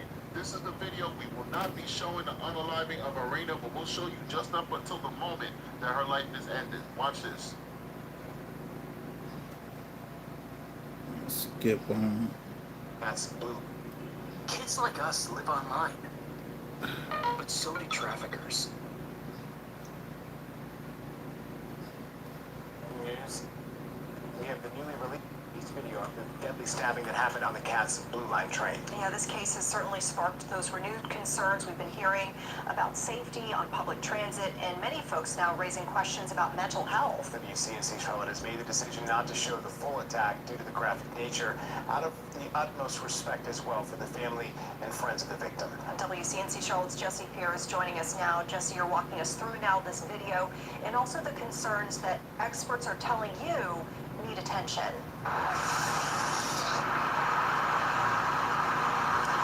Well, you know, like you mentioned, this video captures a very terrifying moment, showing the moments leading up to the attack of 23-year-old Irina Zarutska, who came here from Ukraine to escape war. But unfortunately, her life was taken in a tragic way. Now, this case raises many questions about safety and security on public transit, but it also raises many questions about mental health, the suspect's state of mind, and if any warning signs were missed there. This is video surveillance of the night. Irina Zarutska enters the Blue Line at the East-West Boulevard station stop. You can see she takes a seat directly in front of the Carlos Brown, the suspect. At first, nothing seems unusual, but 4 minutes later, he pulls out what appears to be a pocket knife and suddenly stabs Zarutska multiple times. Zarutska then collapses. As Brown walks in the front car, takes off his sweater, and wraps his hand before exiting the train. Police arrested him on the platform shortly after. Kat says nothing in Brown's behavior that night raised alarms before the stabbing. Former FBI agent and former federal prosecutor M. Quentin Williams gave us his take on this and whether improved security could help prevent future incidents like this one. I think they have a good camera system, and that's... So, you know, this is why I say we're fearless on this channel, because we're trying to talk about this from a holistic point of view. At no time have I blamed this victim, and the trolls are coming in and they're making racist statements and they're making this about black versus white, etc. When this is an American issue. It's an issue about keeping all Americans safe. And so this is what I was talking about when I expressed to M.M. Claire, a longtime supporter of the show. We do appreciate her, in the chat of a different video, why I did not want to wade into these waters, because it opens up the floodgates for evil people. I believe people who are divisive and use tragedies like this to separate us on race are evil people. I believe that they are children of the devil. And I hate to get into biblical, but there has to be something wrong with you mentally. Probably not far off from what's wrong with a person like DaCarlos, to want to divide people purely based on their skin color, especially in this time when we're all educated. We're not, you know, prehistoric people. We're just starting. And FYI, this guy here, True Crime with Strategic Eyes, is indeed a police officer. He's a 15+ year detective with the NYPD. So this guy clearly knows how this case should be looked at from a law perspective. Out in the Industrial Revolution 300 years ago. We are all people living in... Name of the channel, True Crime with Strategic Eyes. The name of the channel again is True Crime with Strategic Eyes. Modern times, and we know that there's no difference between us. The only thing that separates us is culture and upbringing and morals. That's it. We're all the same. But we're going to keep going because it's important for us to talk about this, and Irina's voice deserves to be heard. So let's keep going. But I want to bring that to your attention. The floodgates open, and these are the same people that will go to work and laugh with their black and Latino colleagues, or vice versa, because white people aren't the only people who can be racist. Racism can be, anybody can be racist. I'm a strong believer of that. I've heard racism from every single color and demographic before. And they'll pretend like they're hee-hee and ha-ha, and they're laughing and having fun. And then when they get into their homes, they transform into these evil people because they're hiding with the anonymity of the internet. But that's just a reflection of your character and nothing more. It's who you are, the darkness that's in your soul. Find Jesus, please. It's really important. And that can be a deterrent in and of itself. It also helps to solve the crime, which it did here.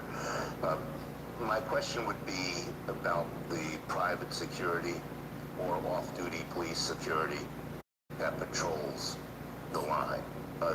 Is that adequate? Yeah, before beauty trivities existed, I was one of those consumers and I was misled. Like, how would a product get onto a shelf? Patrols the line. Is that adequate?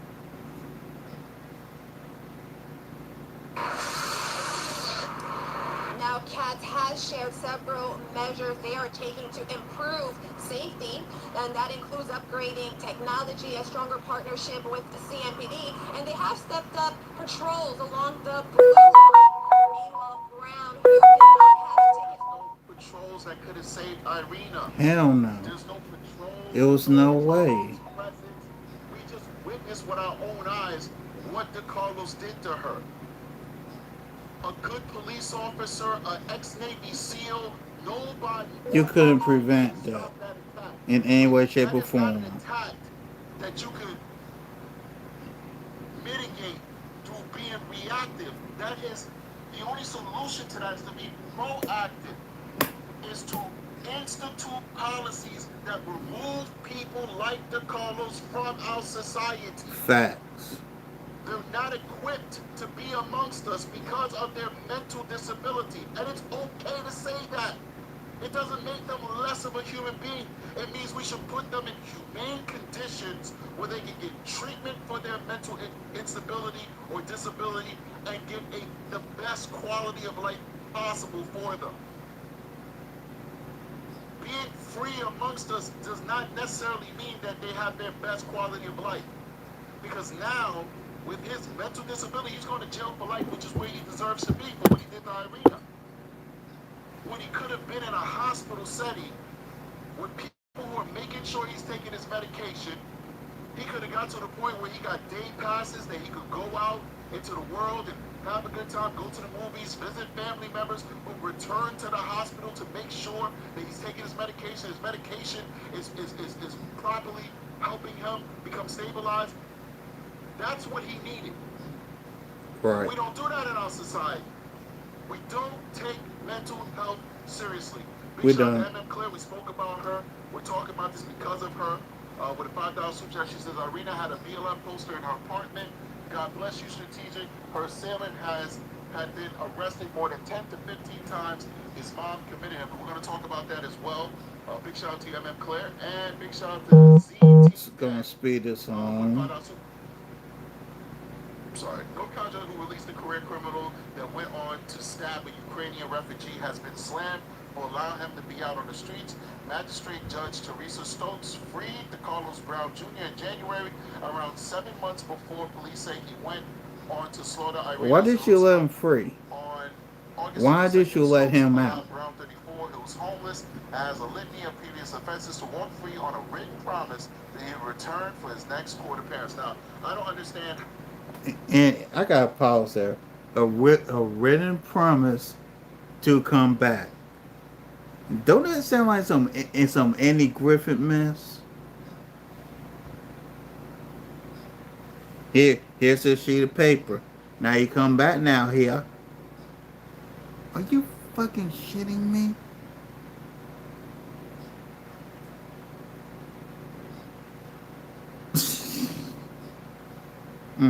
Allow a person to be real. We are the only country in the world who can claim to have the best legal system and the worst at the same damn time. How, Sway? How? Based on their own recognizance, if they don't have a place to live and they're homeless and they have a history of mental health, let's keep going. Brown was arrested on January 19 for misuse of the 911 system. Now, to the judge's defense, this is a very minor crime, but he has a history of crime, and that should have been factored in as to whether just he gets a bail or he walks out of court. If he gets a bail and he's homeless, that means there's somebody out there who's willing to support him and be there for him and assist him. That person sounds like it me. Or theoretically attempt to make sure he comes back to his court dates. But to release a mentally ill person with a history of absconding programs, a history of not having a place to live, a history of not seeking treatment for their mental health That's a disorder, waste of time and a danger to the public. after he dialed the emergency number while police were conducting a welfare check on him, during the ordeal, Brown, who was schizophrenic, told police he thought that man. Whoa, whoa, pause. People, and I'm saying this because I actually have someone in my family who has this condition. A person who is schizophrenic needs constant medication and constant care. Now, depending on the level of schizophrenia that this guy has, if he's not supervised and not medicated, he is and can be a danger to the public. So, if the judge knew this, but let this guy free, this judge, in my opinion, should be charged with negligence just as much as anyone.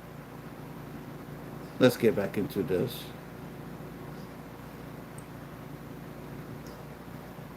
Were inside his body, controlling his movements. This man is sick. At this time, the police should have not only have arrested him for misuse of 911 They should system, 5150 this guy. interacted him. They should have arrested him based on his mental health condition. He should have been confined to a mental health facility. In fact, there were grounds to have this guy 5150 all day long. And okay, if y'all don't understand what 5150 is, a 5150 is a psychiatric code. If a person is deemed a threat to themselves and or to others, you can put that person on a psychiatric code to make sure that it's not a danger to themselves or to others. But we don't have those institutions available in our society because we closed them down in the 60s and the 70s and we never bothered to rebuild them. Let's keep going. Brown wanted officers to investigate this man-made material that was inside of his body. The arrest affidavit reads. So they arrested him for calling 911, but they didn't do nothing about the fact that he is nuts. Let's keep going. And that's the end of that. That's him right there. Oh, officials advised Brown that the issue was medical issue and that there was nothing further they could do. Now, I got to tell you, my municipality, we would have taken him to the hospital. Now, would the hospital have kept him? Absolutely not. They would. Now, that's one thing I can say about the state of New York. One thing I can say for sure about this state of New York, if there's a person who seems to be having a psychiatric episode, and they can easily take that person and take them for psychiatric treatment rather than taking them straight to jail. Now that's one thing I could commend the state of New York on. Now, would the hospital have kept him? Absolutely not. They would have loaded him up with some temporary psych drugs to stabilize him, and then they would have released him. But at least I'm confident in saying that in my municipality, there would have been documentation that these officers, if my municipal officers had contact with them, there'd have been documentation that they took him to the hospital for a mental health evaluation. And again, my client wanted a refund because my sketch looked like her colleague. Turns out he was her soulmate all along. Officers had contact with him. And again, this guy right here, True Crime with Strategic Eyes, is an NYPD officer. And I also know, once again, in the state of New York, if you're 5150, all documentation is on the record. There'd have been documentation that they took him to the hospital for a mental health evaluation. What the hospital would have did, I'd have told you that it did nothing. I have the hospitals in my municipality that I police, that I'm a part of, they would have treated him and released him. 1,000%. Treated him in 1 day and released him. 1,000%. But I guarantee In one my day? physical officers would at least took him. Wait a minute. In 1 day in New York? I thought it was a 72-hour hold. Unless they changed it. To the hospital, which it appears these officers did not. These Charlotte officers did not. Let's keep going. This response sent Brown into a rage, and he called 911. So even he's like, help me. And you're not helping. He said, help me in his own way. He said, help me in his own way. And these dudes did nothing, and then he went crazy. According to him, that's it. And he called 911. And it's there in New York. Him and charged him with a misdemeanor. So they were willing. I usually remember it was a 72-hour hold that they used to do. But that there, I think, was when I was in New York. I think there was the first term of Bloomberg. You know, Bloomberg's the super rich guy, the guy after Giuliani. Now, de Blasio, I wasn't up there, and I sure as hell wasn't up there for Adams. Thank God. They were willing to take him into custody for a bullshit 911 call, but they were not willing to take him into custody to get mental health treatment. Exactly. Brown's mother said that the court system failed the community by allowing him to roam free despite his serious mental health issues, according to New. Now that's bad. When the guy's mama says lock him up. Think about that. This man's mama is saying, take my son and lock him up. Think about that. She said he was placed under psychiatric monitoring for 2 weeks after she secured an involuntary commitment order when he was diagnosed with schizophrenia. Only 2 weeks? His mother's a freaking hero. Yeah, his mama is a hero. You can't say the mother was at fault. You can't say the mother was negligent. Nope. His mother is You an can't. adult, and she's still trying to take her own son off the streets to the best of her abilities. But guess what? Society's not listening because we're reactive. We're not proactive. His mother's being proactive, but we're not being proactive with her. Therefore, we failed her, we failed him, and most importantly, we failed Irina. We failed Irina. He's nuts. You can't hold it against you. Guys, how many of you guys got kids that are under the age of 10? Let's say you got some brand new white shoes. Like you got some Nike Uptowns, man. The Nike Let me 7s, speed the white this up. shoes. And the response sent Brown into a rage, and he called 911. Officers arrested him and charged him with a misdemeanor. Even Brown's mother said it was a... All right, so we already read that. Let's go to the next one. The desperate mother said he became so aggressive that she had to kick him out of her home. Brown's lengthy criminal history also includes assaulting his sister in 2020. I think that's his mother, not the judge. No, this is the judge, I guess. This is the judge. I don't know. I don't know if it's the judge. I don't know if it's the mother. I have no idea. Let's keep going. And to me, it's not clear. So I don't want to say that that's the judge when that's actually the mother. The mother's a hero. The mother's actually a hero. Whatever. Brown's lengthy criminal history also includes assaulting his sister in 2021, leaving her with minor injuries, and armed robbery in 2014. Despite these crimes, Brown had potential flight risk because he was not fixed to any set address. That's where that judge really screwed up. Yep. It was a minor charge. Most judges would have let this guy go, even with his prior criminal record. The problem is you let him go and he's indigent and he has no home. That's the problem. Yep. You can't release somebody a bail if they don't have a home. You're supposed to know where to find them. A bail bondsman won't give you a bail if you don't have a home. To Charlotte Observer, most of the charges he faced during the time were dropped when reached for comment. The Mecklenburg District Attorney's Office told the Daily Mail Tuesday it cannot speak about defendants with pending cases. In broad terms, it remains a position of the District Attorney's Office that those who commit violent crimes should be held in custody pending trial. The DA's office said it. And we see this a lot in every single municipality where DAs will drop charges, will give these deals. We call them the ACD in New York, adjudicated, I should know this. What's the ACD? Basically, if you stay, I forgot exactly what it is, but if you say that, if you stay out of trouble, rather, if you stay out of trouble for a year, it will basically be released from your record. And basically get that an you're, like, stealing expungement. something for the first time in your life. I get that, but like when you're doing violent crimes, you should not qualify for these things. No. You should not qualify for these things. This is crazy. All right, guys. I got some stuff I got to do. I'm gonna try and crank out some more shows for you guys today, most definitely. Okay, and that's it on that. And the last part is 1 second. It's about this young lady by the name of DaCara Thompson, and she was a young lady, 19 years old, found thrown off a bridge in Maryland. And shout out to Shantara Speaks for this. Let's get into it. DaCara Thompson's death. The 19-year-old was reported missing August 23rd. Her body was discovered in Anne Arundel County days later. I was gonna do Charlie Kirk, but it's so much on Charlie Kirk that I'm gonna have to put Charlie Kirk in his own live stream, either tomorrow or later on this week.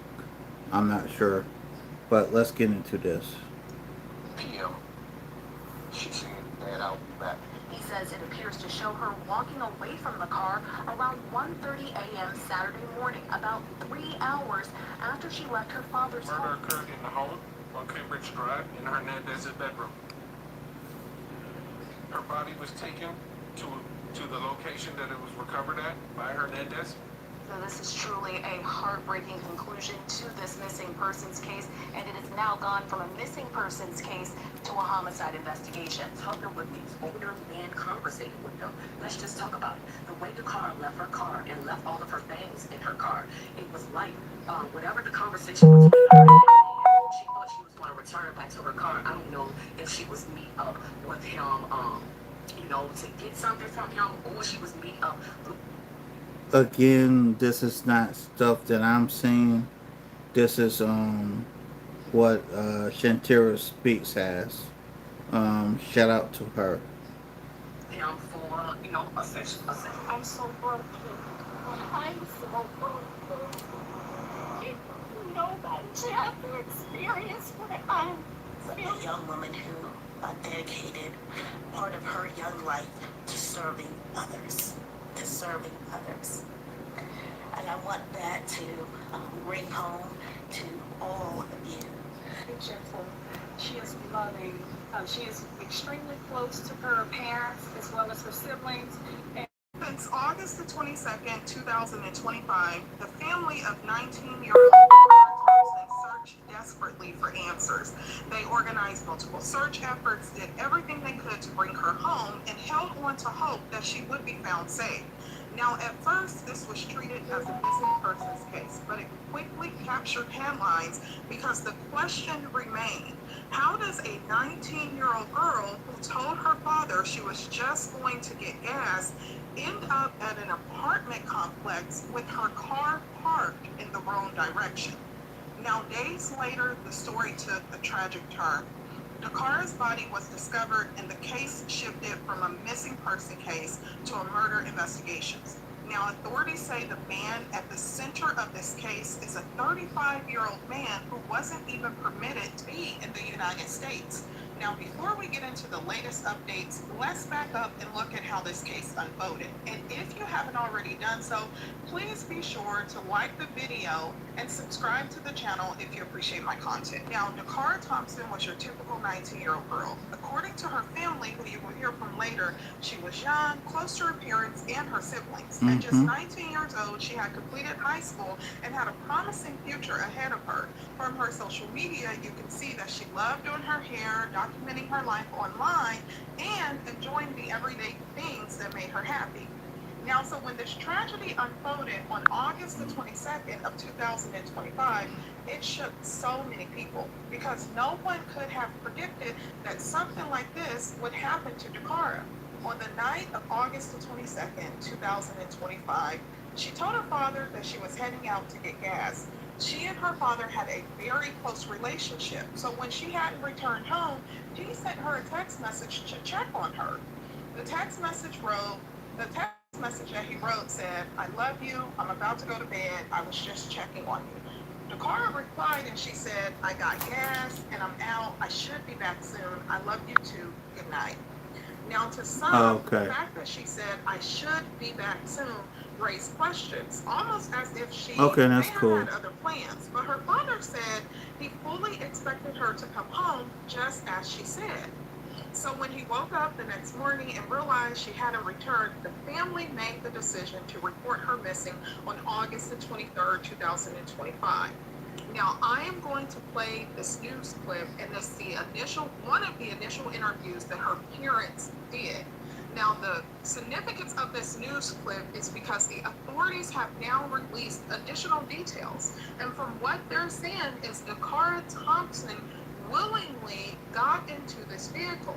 Now, that is all the information that authorities are willing to give surrounding the interaction between Amanda and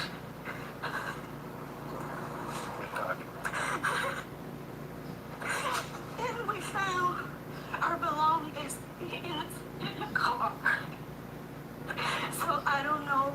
The only thing she has with her was her phone and the location where we found her car. She was last seen on August 22nd. Surveillance video from Hyattsville, Maryland, showing her locking the SUV that was parked in the wrong direction on the street and walking away around 1:30 in the morning, 9 miles from her house. Okay, so you just heard the news clip where her father did the interview. Immediately after that news clip, you saw the surveillance footage that shows DaCara exiting her vehicle, and then the vehicle is parked the wrong way. She gets out of the vehicle, and authorities say that she willingly goes into someone else's vehicle. Now, as far as if DaCara knew this person, if they have been communicating online or anything before, all of that is speculation, and authorities have not confirmed that. But you will hear more about this in the press conference, because prior to them discovering the body, her family was out there, boots on the ground, looking for her, doing everything they can to distribute flyers and to really get her name out. Before we get into the most recent press conference, I'm going to play her mom's interview that she did when DaCara was still missing, because this gives insight into how she was feeling, what she was thinking, what investigators were willing to tell her, what she knew, and this all leads into the press conference, which I'm going to play. So listen to this. Talk to us about what's in your heart and how you're doing right now. It's an indescribable feeling. I really don't know the words I can gather to say how I'm feeling right now. I'm so broken. I'm so broken. Nobody should have to experience what I'm feeling right now as a parent. It's an indescribable feeling. I just want my daughter back safe for me. I do. Heard anything from police that could help locate her? Have they been communicative with you? Is there anything new since we spoke with you on Friday that you can share that people watching might want to know or think about? PG County Police is working hard behind the scenes.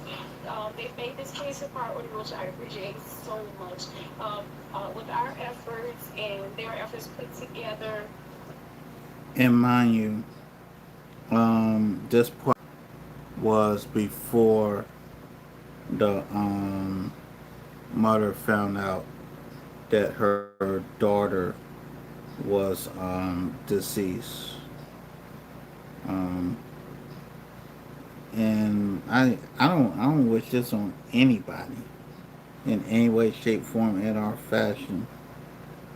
Let's get back into it. We are working so hard to try to get her back.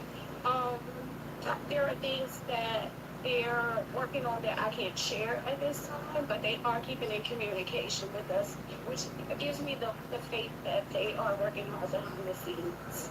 Have you gotten any other insights about just why she came to this location or anything like that, or does she have any connections or anything that you've learned? Is there anything? I have never had any knowledge of her coming to this side of town. at all. We don't have any family, any friends that I knew of that she had in this area. I have no idea what brought her to this area on that particular day. Talk to me about your hope and what your hope for doing this is and for raising awareness. What is your sort of, what do you want to come out of this vigil tonight? I want to, as you can see, this is a community. It gave me faith, it restored hope in that we still have community. The outpour of love, support, people wanting to bring us food, donate their time, get out here and search with us. It has meant so much to me that everybody's willing to stop what they're doing to come and help us, search for my daughter. So it just means so much to me, and I really, really appreciate. I'm grateful. My heart is full. And I'm sure you're hoping that I see people with big signs, Yes. just for anybody who's driving around who might have seen her, just to put her face out there as much as possible. If anyone even has a possible sighting, please call 911. And a message to my baby girl. We love you. We love you so much. If you see this, do whatever you have to. Do whatever you have to get out of your situation, and you get somewhere and you let somebody know you need help. Whatever you need to do. Mom and Dad is here. Your family, your community, everybody is standing behind you, and we are waiting to have you back in our arms. Is there anything else you want the community to know? Anything else that I didn't give you a chance to say? I didn't ask you anything like that. We actually want them to know that she is a kind-hearted, warm spirit. She is really gentle. She is loving. She is extremely close to her parents as well as her siblings, and we just want them to bring her home safe.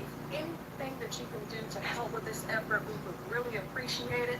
Like she said, even if it's a minute chance that it might be her, call 911. Just please do it for us. Do it so we can bring her home safe. If anybody, I know somebody has seen something. Even don't be afraid. Just come forward and just help us. Just help us.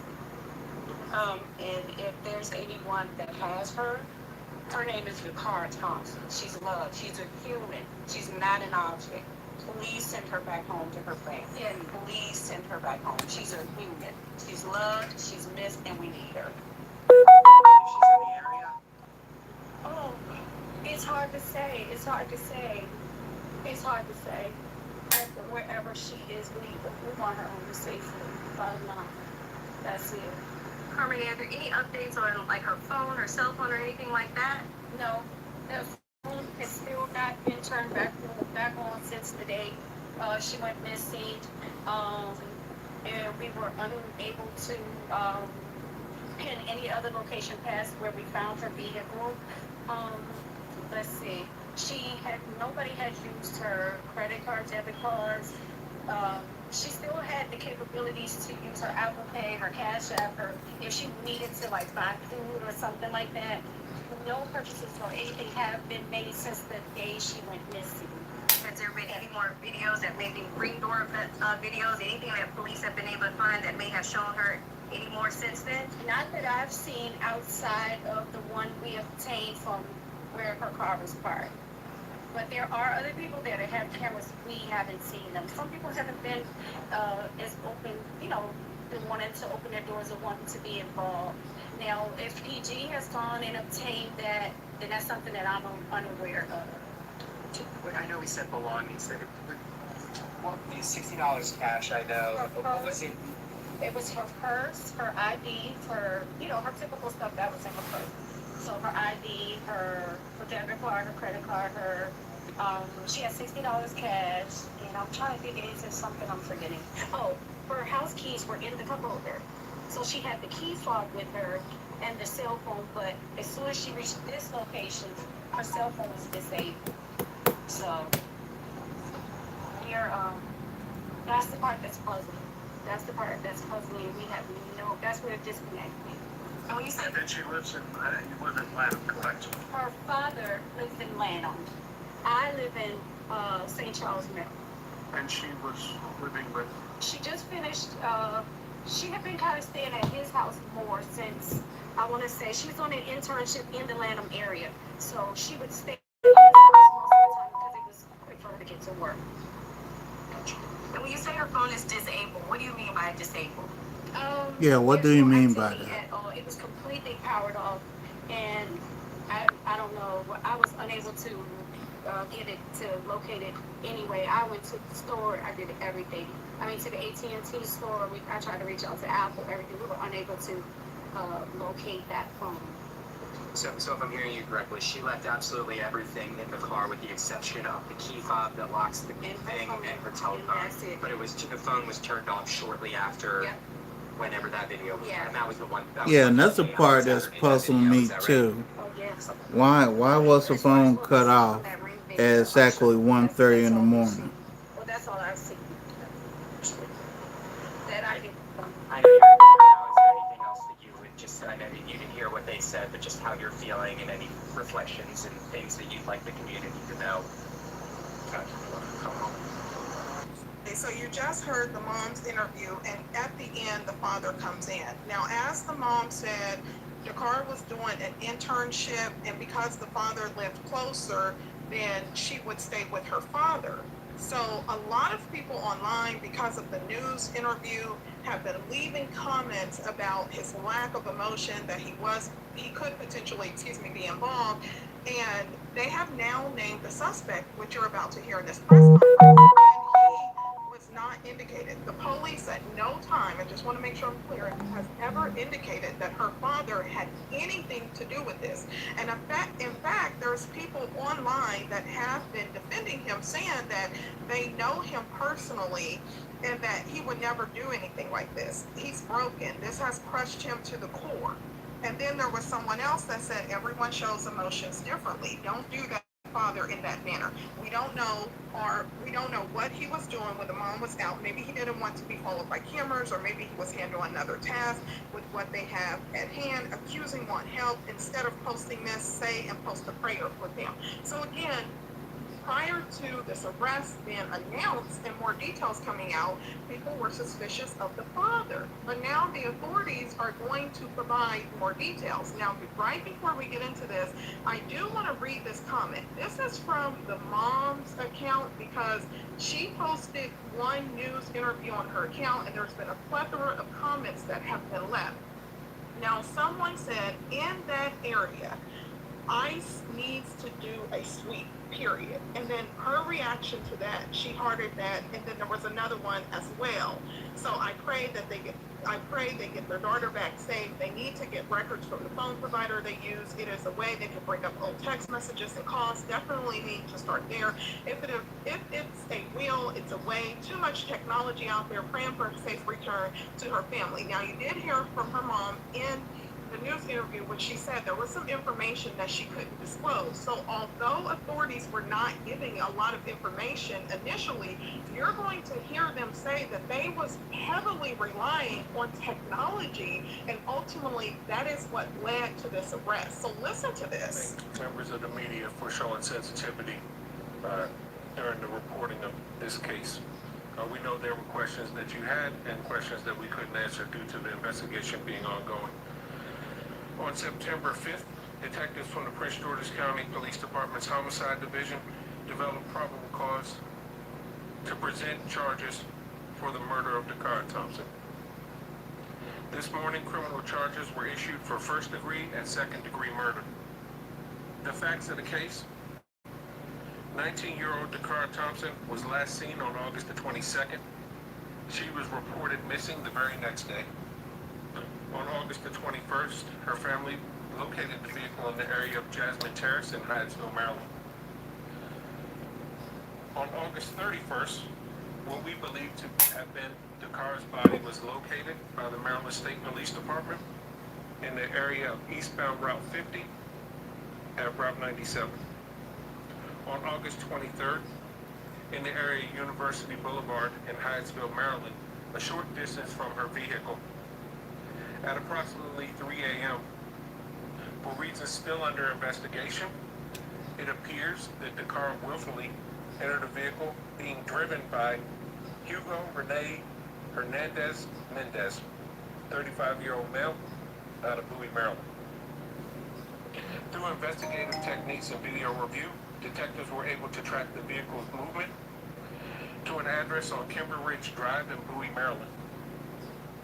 On September 4th, several search warrants were obtained and executed pertaining to this case, which led detectives to obtain enough probable cause to take Hugo Rene Hernandez Mendez into custody and present him to the court commissioner for the murder of DaCara Thompson. We believe the murder occurred in the home on Cambridge Drive in Hernandez's bedroom.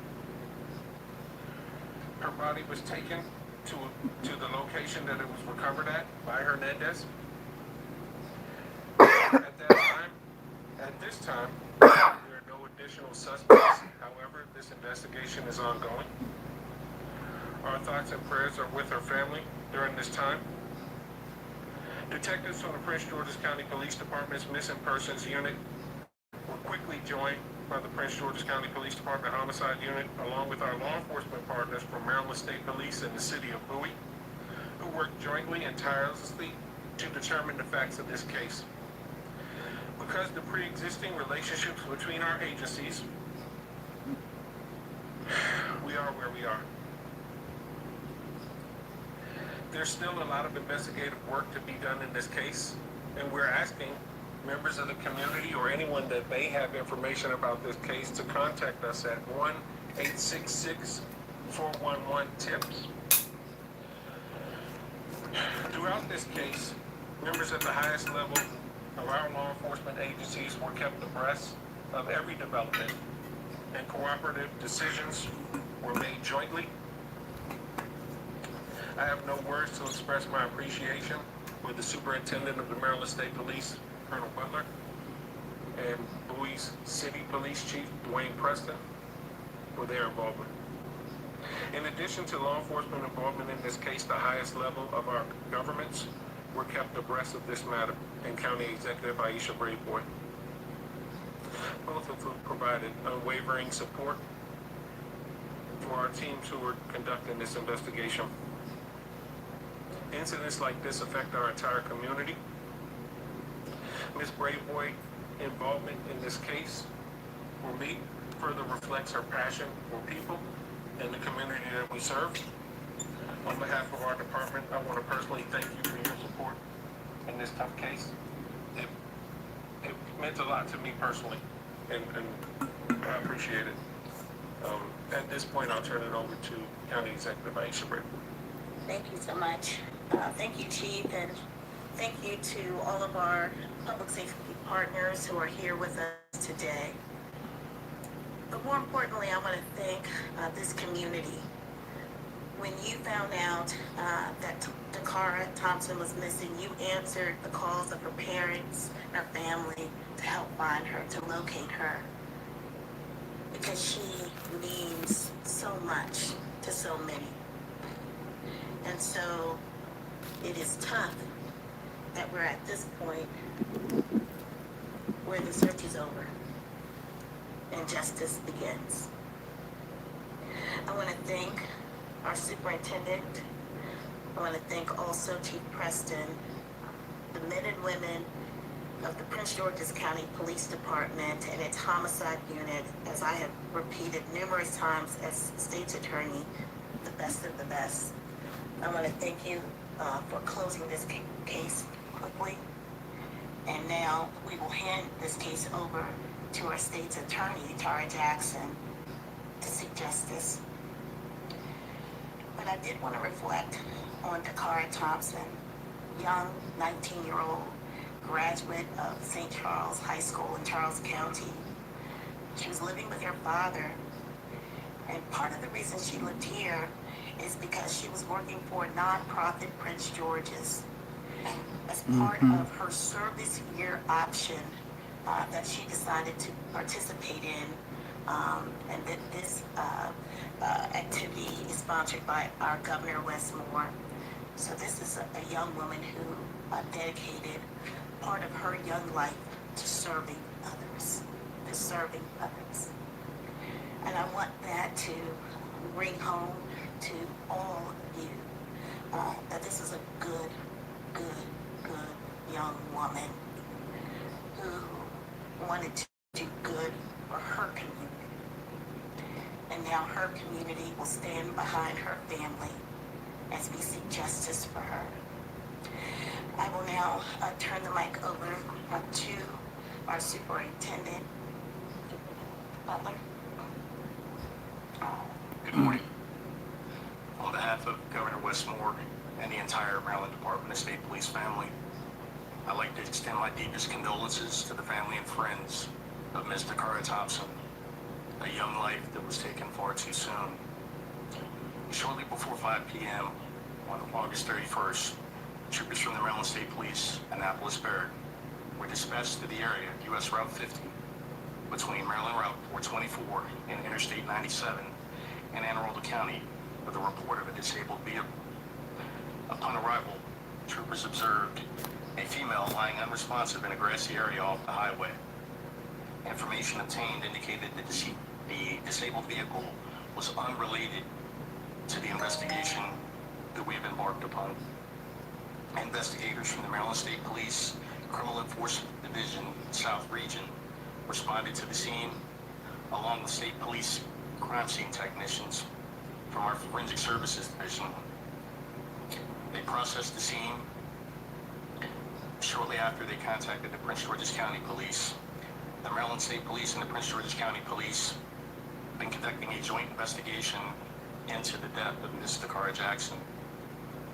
As additional information becomes available, I am sure the Prince George's County and the Maryland State Police will share that information with you. The circumstances surrounding her death still remain under investigation, so we will continue to answer those questions that we think the community and the family want those answers. Thank you. I'd like to introduce Chief Dwayne Preston from the City of Bowie.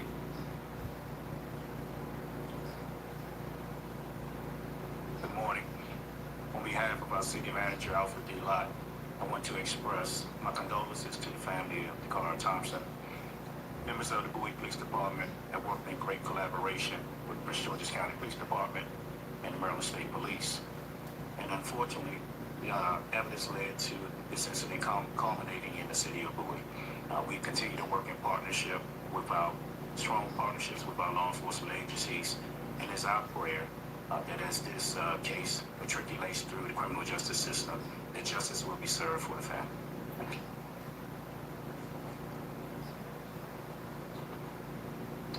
Good morning. I too would like to first express my condolences to the family of DaCara Thompson.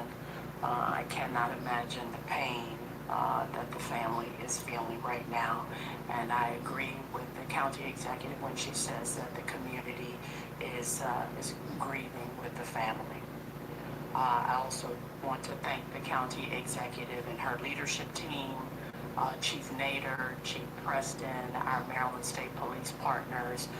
We are indeed a team in bringing justice and protecting our community. I know that the public has been following this case closely, and oftentimes our community does not understand the legal process and roles of each member of our legal team, of our law enforcement team. So as State's Attorney for Prince George's, I'm here this morning to explain the legal process and next steps. The police have charged Mr. Hernandez-Mendez, as you've heard, with murder and related charges. He has appeared before a commissioner, a judicial officer, and that commissioner has determined that there is probable cause to support the charges, and he was held without bond. Mr. Hernandez-Mendez will now appear at a bond hearing. We're not sure whether that bond hearing will be today or on Monday. And during that hearing, the court will determine whether or not he should remain held. In making that decision, the court will look at the nature of the charges that are lodged against him, as well as the safety of the community. As I said, this bond hearing may occur on Monday and not today. At this point, there really is not much more that I can offer other than to say in the weeks to come, my office will do a thorough review of the evidence, and we will determine whether or not Mr. Mendez should be indicted, and if so, what he should be indicted for. It is important to remind our residents, and I want to do this all charged with the crime in Prince George's is entitled to due process through our judicial system, and it's my job as the state's attorney to ensure that the justice occurs, but that the processes are transparent and fair and in full accordance with the law. Steadfast in working with our partners daily to make sure that our community is safe. Thank you. So the deepest gratitude for the men and women of the Prince George that worked this case literally around the clock. She was missing. I deeply appreciate their efforts, and I appreciate the journalism that has covered this case to this point. Now we'll open it up for a few questions.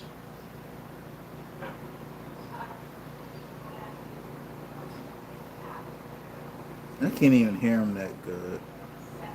Let me speed this up. My heart aches, and it goes out to that girl and her family. Oh, I would never want to fathom the thought of this. Oh, my Jesus.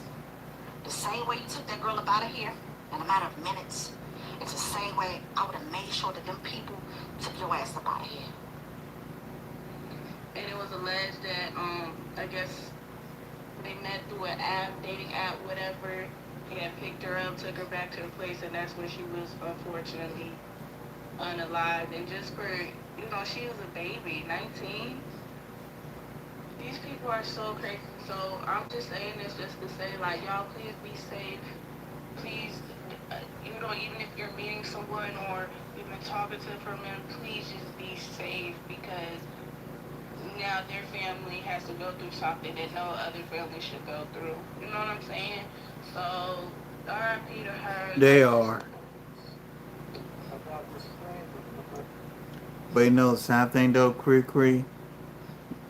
Why didn't they learn from the Craigslist one? Remember that you had some women advertising on Craigslist, and unfortunately she got unalive. Yeah, pretty much. It's not even safe to go outside anymore. Not even safe to go work. Not even safe to drop your kids off. Not even safe like we just talked about. With the chick who got on a train and was minding her business and got stabbed in the neck. Ain't none safe no more.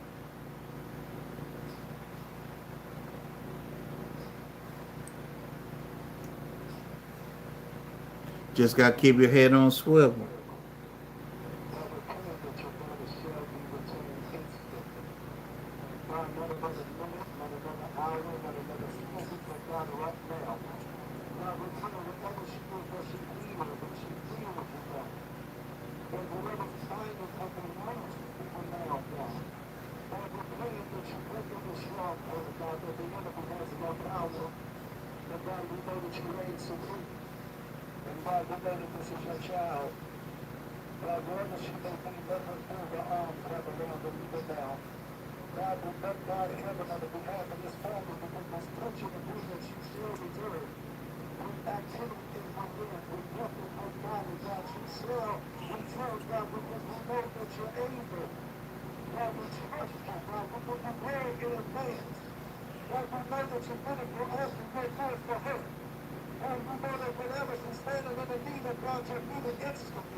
denied them the liberty of trust, God, and we will help them.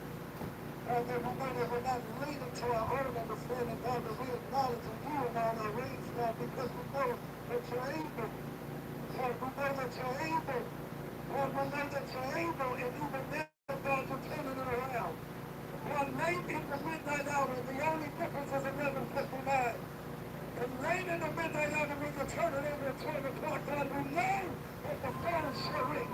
God, we know that the alert shall come out. God, we know that you shall reign supreme, and that you shall bring your child back into the household, God, do it now. God, we trust for God. God, we need you, God. We need heaven to hear our cry, God. God, we need heaven to hear us, God. We cry out, holy God. We cry out, holy God. God, we cry out, holy. God, we cry out because you know you hear us. God, we know that you're listening, that you're there, that you're present even when we feel like you're not. God, we need to hear from you. We need your presence. We need your glory, God. And we thank you. As a military spouse, it was really important to me to find a program that understood my specific needs. I'm getting the same high quality. 60 seconds with your car. What's your hometown? Where are you from? Maryland. Where's your birthday? August 8th. What's your favorite color? Pink.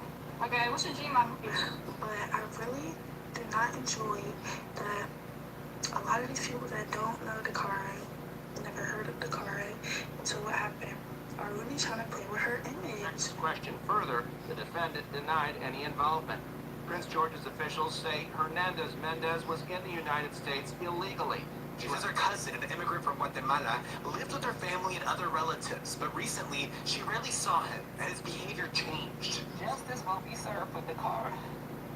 Best believe that. Justice will be served for her. Right now, I'm just lost for words. You know, I know you don't get on here doing all this. Her name is DaCara Thompson. She's love. She's a human. She's not an object. Just 14 days after turning 19, DaCara Thompson's life would tragically be cut short. Now, new details shed light on what happened the night she disappeared. While many believe she was only out to get gas, documents show she told her father she was going to get gas and that she was going out. So it wasn't just about DaCara leaving the house for gas. She also had plans to be out that night. Now I'm going to walk you through this timeline, and we will also get into some of DaCara's family and friends' reaction to what social media and the news outlets have been reporting. But before we get into those reactions and walk through this timeline so we can And again, this understand is what happened, Shantira Speaks. if you haven't already done so, please be sure to like the video, subscribe to my channel if you appreciate the content, and drop a comment. Oh yeah, like, share, subscribe. And let me know, what are your thoughts about the fact that DaCara Thompson was 19 years old, 10 o'clock at night, she planned to go out to get gas, and she also told her father that she would be out. Now, many are saying that with her being 19 years old and with it being 10 o'clock at night, that was too late for her to be going out to get gas. But she was 19, and her family have said that they trusted her. She was in an internship program, which you would learn, and many have said that she was a good person, and she was very responsible. So the fact that she was going out to get gas and going out, many are saying that her father should not have allowed that. But considering that she was 19, what are your thoughts about this? Now let's go ahead and get into this timeline. Whenever you need to go somewhere, call a friend, call an Uber, or call somebody. Don't do it on your own. This is our milk carton. This is close to home for us. We cannot continue to lose our babies. We love Right. and need you all. You all are our future. We need you all to pay attention to your surroundings. When you go in a building, look and see where the workforce is. Know where you're going. Know who you're with. Tell somebody where you're going. We're not in your business. I don't care if you go to the party, but tell me where the party is. And let me know where to tell my people to look for me. Right. You know, it's funny because everybody say, oh, my, you all in my business. Well, yeah, I am. But I need you to know I'm getting your business like I want. Okay, pay attention to this press conference. It was released right after news broke that the suspect had been arrested. It's just a short clip, but it lays the foundation for the timeline we're about to reconstruct using newly released court documents. Listen to this. 19-year-old DaCara Thompson was last seen on August the 22nd. She was reported missing the very next day. On August the 21st, her family located the vehicle in the area of Jasmine Terrace in Hyattsville, Maryland. On August 31st, what we believe to have been DaCara's body was located by the Maryland State Police Department in the area of eastbound Route 50 at Route 97. On August 23rd, in the area of University Boulevard in Hyattsville, Maryland, a short distance from her vehicle. At approximately 3 a.m., for reasons still under investigation, it appears that DaCara willfully entered a vehicle being driven by Hugo Rene Hernandez Mendez, 35-year-old male, out of Maryland. Okay, so you just heard from the press conference, and stay with me because this is important because we're reconstructing this timeline. Now, after DaCara, she leaves her father's house, and remember, the father texts her. He said, I love you. I'm about to go to bed. I was just checking on you. Now, DaCara does text him back immediately, and she says, I got gas, and I'm out. That's letting him know that she was out like she planned to do, as the court documents revealed. She said, I should be back soon. I love you too. Good night. Now, when she did not come home, her father reported her missing. So the next day, this will be August the 22nd, when she said that she was going to go get gas and she was going out. When she didn't come home, the next day, just before 9 p.m. on August the 23rd, her father reported her missing. Now I want you to look at this video clip here, because this video clip that has been circulating, many believe that this was the clip that showed when DaCara got out of her vehicle that she willingly walked to the suspect's car. But this clip is not that. This clip is her getting out of her vehicle when she parked it around 1 a.m. So she parks her vehicle around 1 a.m. Okay. Now, from 1 a.m. to about 3 a.m. in the morning, she's not with the suspect that we know about at this time, but detectives are still working to determine between that time frame where was DaCara and if she knew the suspect prior to this happening. So listen to this clip because it's going to outline where this video surveillance came from, the timing of this. So listen to this. Okay.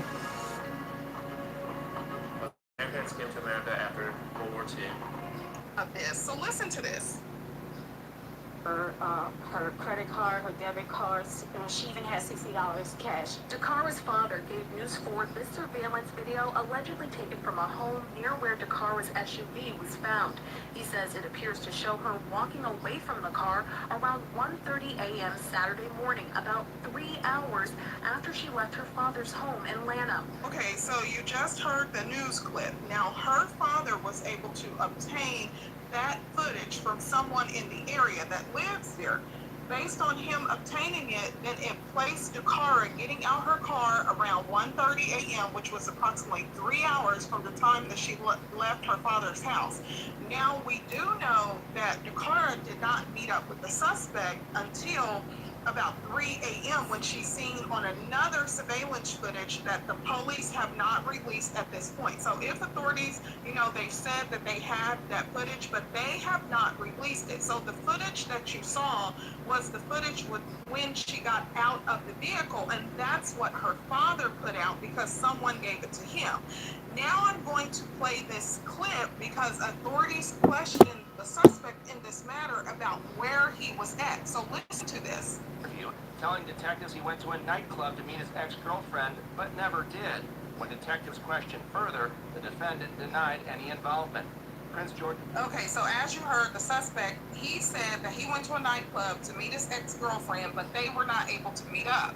Now, many are speculating because what we do not know at this point is DaCara Thompson, when she parked her vehicle at 1:35 a.m. and between the time that she got into the suspect's truck at 3 a.m. in the morning, we don't know what she was doing.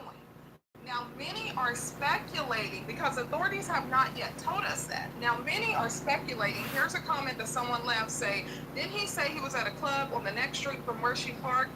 My theory is she parked by the apartments at 1:30 because it was free parking. She went into the club and that's where she met him. Probably had some drinks and went home with him. That's why you don't see her getting in his car until 3. That's usually when the club closes. Now, keep in mind, authorities have not confirmed if she. First off, I always thought the last call was was always around 2. Damn, I forgot I drunk all that water. Oh wow.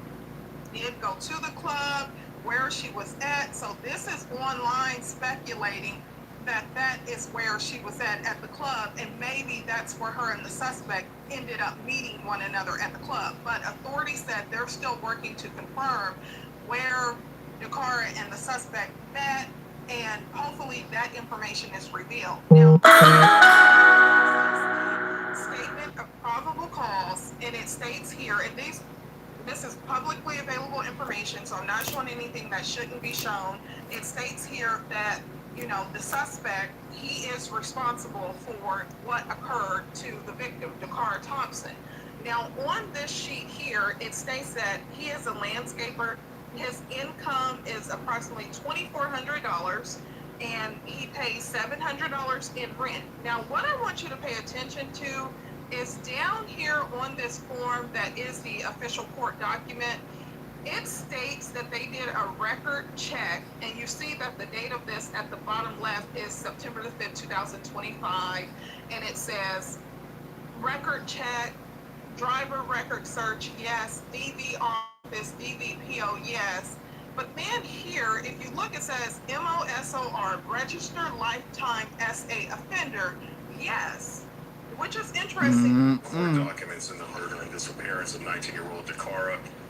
Investigators say that video shows her walking into a parking lot at the Family Dollar located at 2020 University Boulevard in Hyattsville, Maryland on August 23rd around 3 o'clock in the morning. Now, DaCara is seen walking to the driver's side of a black GMC Yukon Denali. She talks to the person inside of that SUV. After around a minute or so, according to these court documents, she walks over to the passenger side, sits in the front seat, and then that GMC drives off.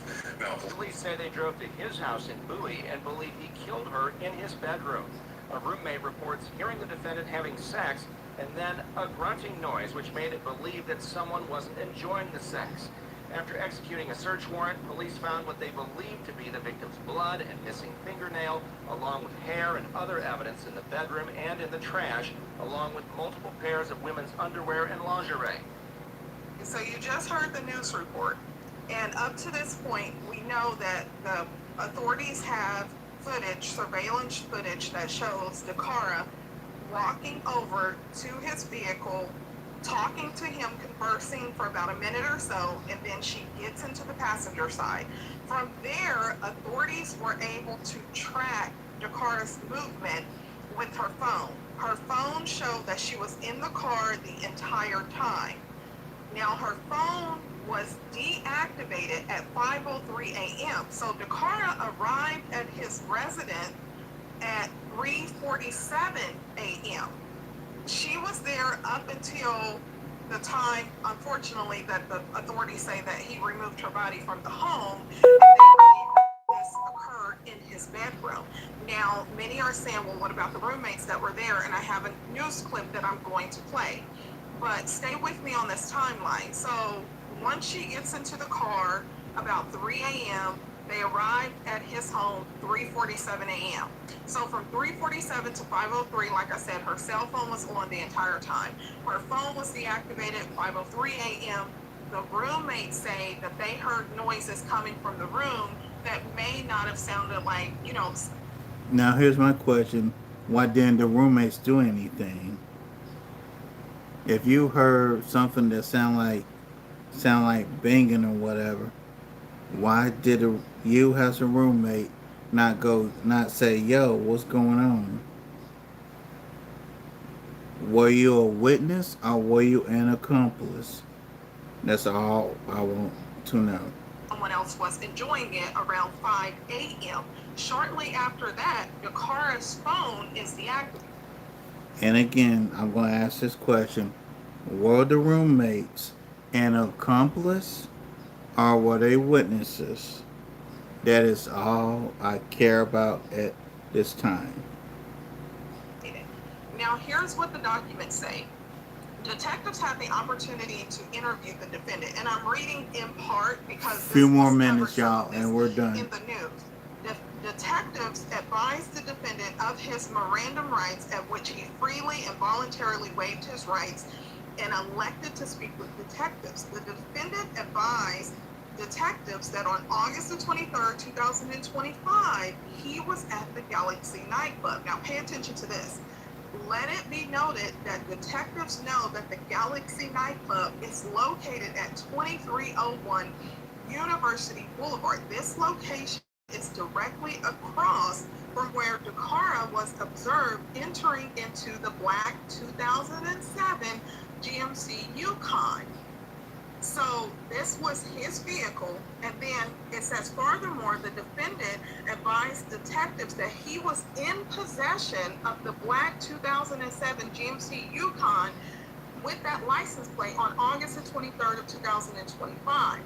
The defendant advised that he was supposed to meet his ex-girlfriend, but he never did. When detectives questioned further into the investigation, the defendant denied any involvement. And at that point, he wanted to have an attorney, so the interview ended. Now, on September 4, 2025, at approximately 9:05 hours, a residential search warrant was conducted at that residence that he was staying at. And you're going to hear from his cousins that were staying in that home. Detectives made contacts with multiple other occupants of the residence whose names are known to the police. All occupants of the residence were detained and transported to the Criminal Investigation Division Homicide for further investigation. Now, keep in mind, I played that small clip in the beginning where the detective said that he's the only suspect at this time, but the investigation is still ongoing. Y'all heard that Detectives right. have the opportunity. Y'all heard that right. Notice they said he is the suspect at this time, which tells me they believe that her body being dumped, he did not do that alone, which is the same thing I was thinking. To interview the occupants of the residence. They spoke with witness one, whose identity is known to the police, who advised that he lives at. Now, anytime the police say identity known, translation, they got record.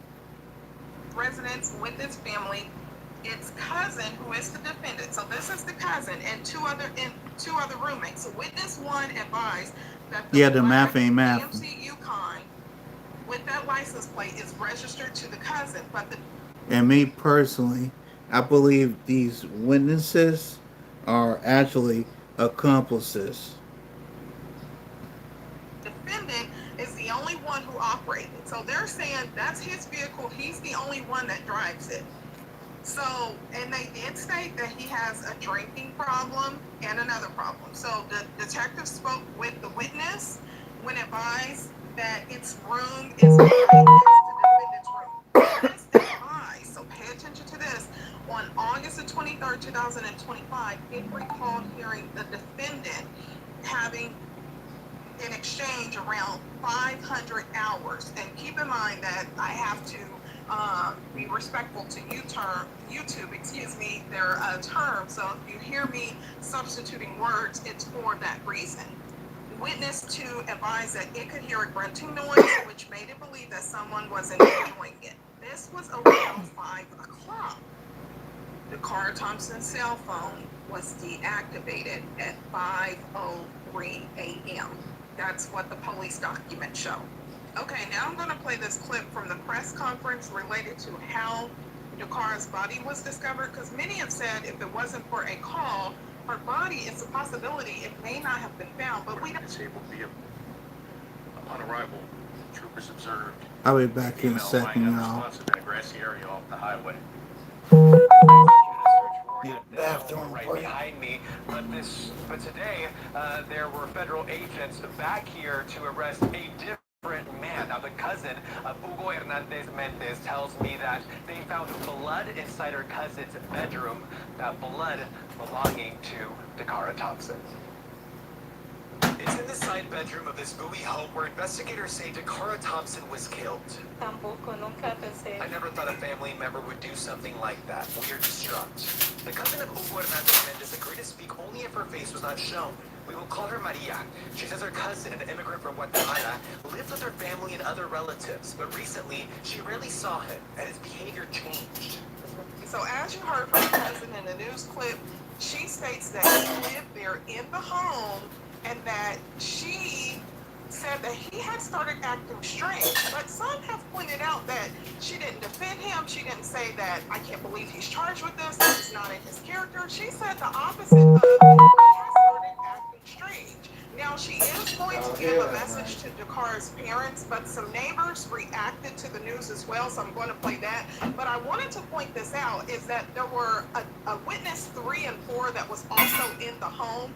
They told police, as you see here, that they live on the opposite side, and they do not recall what happened. Now, some have pointed out that that seems a little strange, that they're saying they live on the opposite side, they didn't hear anything, they don't know what happened. Let me know what are your thoughts about this. Okay, now listen to this. Very unfortunate that we have to live in a society where predators are always lurking. Neighbors are still in shock. I just felt that there was a need for me to come out and extend my condolences to the family. Oh my goodness, it's connected. Tracy Franklin says Maryland State Troopers visited her home as part of the investigation. I am very glad to see that coverage is happening and awareness of a young African-American woman missing, because a lot of times that doesn't happen. Maria says her husband was also taken by investigators for questioning yesterday, but was released. This morning, she says federal immigration agents were back at their home, this time for her husband, who is an undocumented immigrant from Mexico. They did not have an order for my husband or a warrant for me. They simply handcuffed him and took him. Maria insists her husband has nothing to do with the alleged crime. Her young children standing right next to her. She says her husband was taken despite his full cooperation in the criminal investigation. She has this message for DaCara's parents. I am a mother. I understand her mother and father. I have children. I hope God gives them strength through this difficult situation. I really lament that it was a family member of mine and my cousin. I am really sorry. Okay, so you just heard that news clip and you heard from the neighbors. Now I'm going to play this short news clip that provides more details. Thompson was murdered. It's on Cambridge Drive here in Bowie. The suspect living with other relatives. I'm coming back, y'all. Give me a second. Drinking problem, a drug problem, and they say they told police they heard a woman's voice in his bedroom that night, the time of her disappearance, showing DaCara willingly getting into a dark SUV. Police say they were able to trace that vehicle to the suspect. Investigators not sure what that was all about, what the relationship between the two may have been. It's shaken the neighbors up. The few of us that are finding out and saying a family lives in the home, they're quiet. It's very troubling because, I mean, they've been over there for a couple of years, but just knowing that we have... Here we go, I'm back. Just hearing, this is a nice family community. You know, we don't have to hear about stuff like this. And it's very distressing. I'm just so sorry for the family. House. Investigators not saying how she was killed or what happened inside the home leading up to her murder. So this is a young woman who dedicated part of her young life to serving others, And I want that to bring home to all of you. So you just heard the various news clips. Now the significance there is that he's been living in that home with some family members. He was renting a room. There were others in the house when this happened. Now 2, as you previously heard me read from that police affidavit said that they don't recall what happened. That they were in the home, but they stay on the opposite end, so they don't recall what happened. That's interesting. Drop your thoughts and let me know in the comments, what do you think of that? Now, you also heard from the neighbors that said that this family home, this particular family, whoever lives in the house, they've been living there for a couple of years now. They haven't had any problems. In fact, problems like this is out of the ordinary. You also heard that the police right now do not want to say, the cause of death, what took place in the home, because it is an ongoing investigation. Now, one of the family members that was in the home, which you heard the cousin say, her husband, well, she didn't want to be on camera, her husband was arrested, but she said that that's related to his status, and it has nothing to do with DaCara Thompson's, unfortunately, with the events that occurred on the night when her life was ended. Now, I do want to play this very short news clip before we get into some additional family reactions, because they reached out to DaCara's family and listened to what they said. What that is all about. Still waiting to hear back from them. And DaCara's family told us today that they just don't want to speak publicly about the developments in this case. Guys. Okay, so as you heard from the news report, DaCara Thompson's family do not want to publicly comment on the latest developments in this case and have requested privacy at this time. So she does have some siblings that have taken to social media and have posted. This is a photo of one of her siblings and her. He shared it. It was a friend that said to keep him in the family in the prayers, and he shared a photo of him and his sister together. Of course, is DaCara. Now, her brother took to social media, and this was prior to her going missing. Well, her body being discovered, excuse me. He said, if anybody has seen my little sister, please let me know. DM me, please. Then he made a subsequent post, and he said, I dare somebody disrespect me. Don't before the end of this. Then he made a post, of course, after the news had broke that DaCara's body had been found, and he just said, man, and the heartbroken emojis. Now, someone did reply to the post that he made about don't disrespect him, and what they said was, calm down. Please don't feed into any negativity. I know you're heartbroken right now and definitely going through one of the hardest times in your life you will ever go through. I have never experienced losing my siblings, so I can't say I feel what you feel right now, but I do understand. If you don't listen to no one or nothing else that I have will be told to you. I want you to remember and try to process. Your beautiful dear sister went home to the Lord earlier than you planned, and you have to and will go through your grieving time. But remember, your baby sis wants to rest in peace, and she knows and can sense her close loved ones are at peace. Continue to pray to God, please. Only God can get you through this nightmare. I'm going to continue to pray for you. So then DaCara's best friend, she took to social media and she also made a post, and she said, never did I think that I'll ever be posting about you being gone. It doesn't even seem real. You deserve so much better than what happened to you. Thank you for every moment we had, every conversation that we had, every laugh we shared together, every birthday we celebrated together. Thank you for being my best friend through the years we shared together. I love you forever and always. Gone but never forgotten, DaCara Thompson. And DaCara did have her on one of her social media profiles. It said bestie, and then it linked back to their page. And I'll play a video from it now. But I really do not enjoy that a lot of these people that don't know DaCara, never heard of DaCara until what happened, are really trying to play with her image. Like, what do you mean? Oh, she must have been selling that box. She was hot. Like, y'all are really weird as fuck. Leave your condolences. And unfortunately, there were people saying that all this, that, and the third. We even though people can speculate this, that, and the third, in my opinion, we should, even though that some people could have said and that's a possibility, we don't, we don't know this young lady. But the people that know this young lady, like, hey, that's not who she is. And from what we gather now, from what I'm seeing, I don't believe that she would be the type to be to be in sex work or anything related to that. This fuck. Leave your condolences or get the fuck. Success is going home and seeing, my kids smiling. Success is opening doors to a business. This fuck. Leave your condolences or get the fuck. Like, just like that. I don't feel enough for anger, rage, revenge, emptiness. I don't wish this on my worst enemy. I don't. I think each and every person I wanted to get on here, there was so many calls, texts, emails, DMs, comments on my posts. Like, thank y'all. For the bottom of my heart, I see every last one of them. I can't even answer to them right now, but I seen them and I received it. Now it's just time to heal. I don't wish this for my worst enemy. I don't. This is devastating.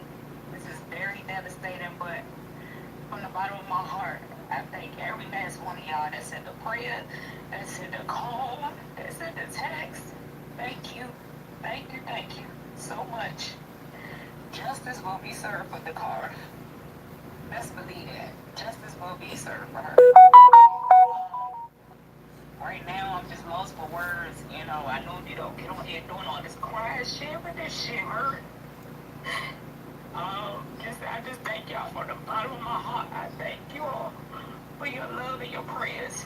And just keep me and my family in your prayers and keep sending those comforting words. Okay, and that was the full clip that was posted by her best friend. It was really short. It was just posted on her story.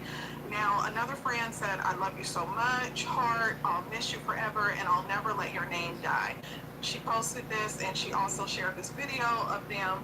And then there was also another friend who, and the significance of me playing this is because there's been people that said, did she have any friends? Did she have a boyfriend? So I want to make sure that I share these videos that have been posted by her friends. And someone said, I do not know her, but I am so hurt for her and her family.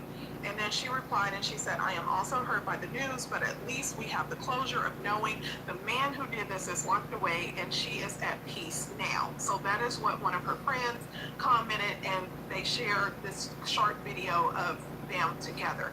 Now, I do want to play this clip here because it goes back to DaCara's car. Remember when it was located, her family was able to track it, but the police did not impound the car. They told the family to take the car because they didn't want to risk it being towed, and they have received some backlash from that. So I'm going to play that short clip, and then I'm going to immediately play a clip related to DaCara because she wasn't reported as a critical person.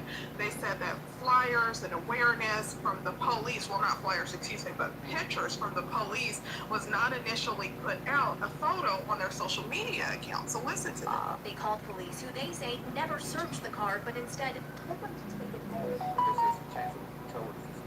So they did, and kept searching on their own. I sat there for 2 days, or 48 hours, just to see if she or someone else would come back to look for the car. Nobody ever came back. And they've taken a devastating turn. There are also questions about how it all started.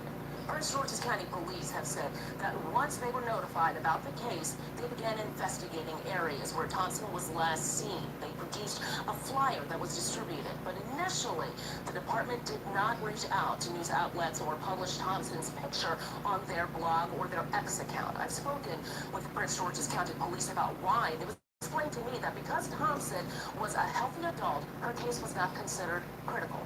When we asked the chief about that today, here's what's his response. The facts as we have it is she was in that vehicle before she was ever reported missing. So we did canvass the area. We searched, we questioned people in the area. We looked for video. We did all of these things. as a practice, critical missings get distributed. But the family did a lot of hard work, and they so important.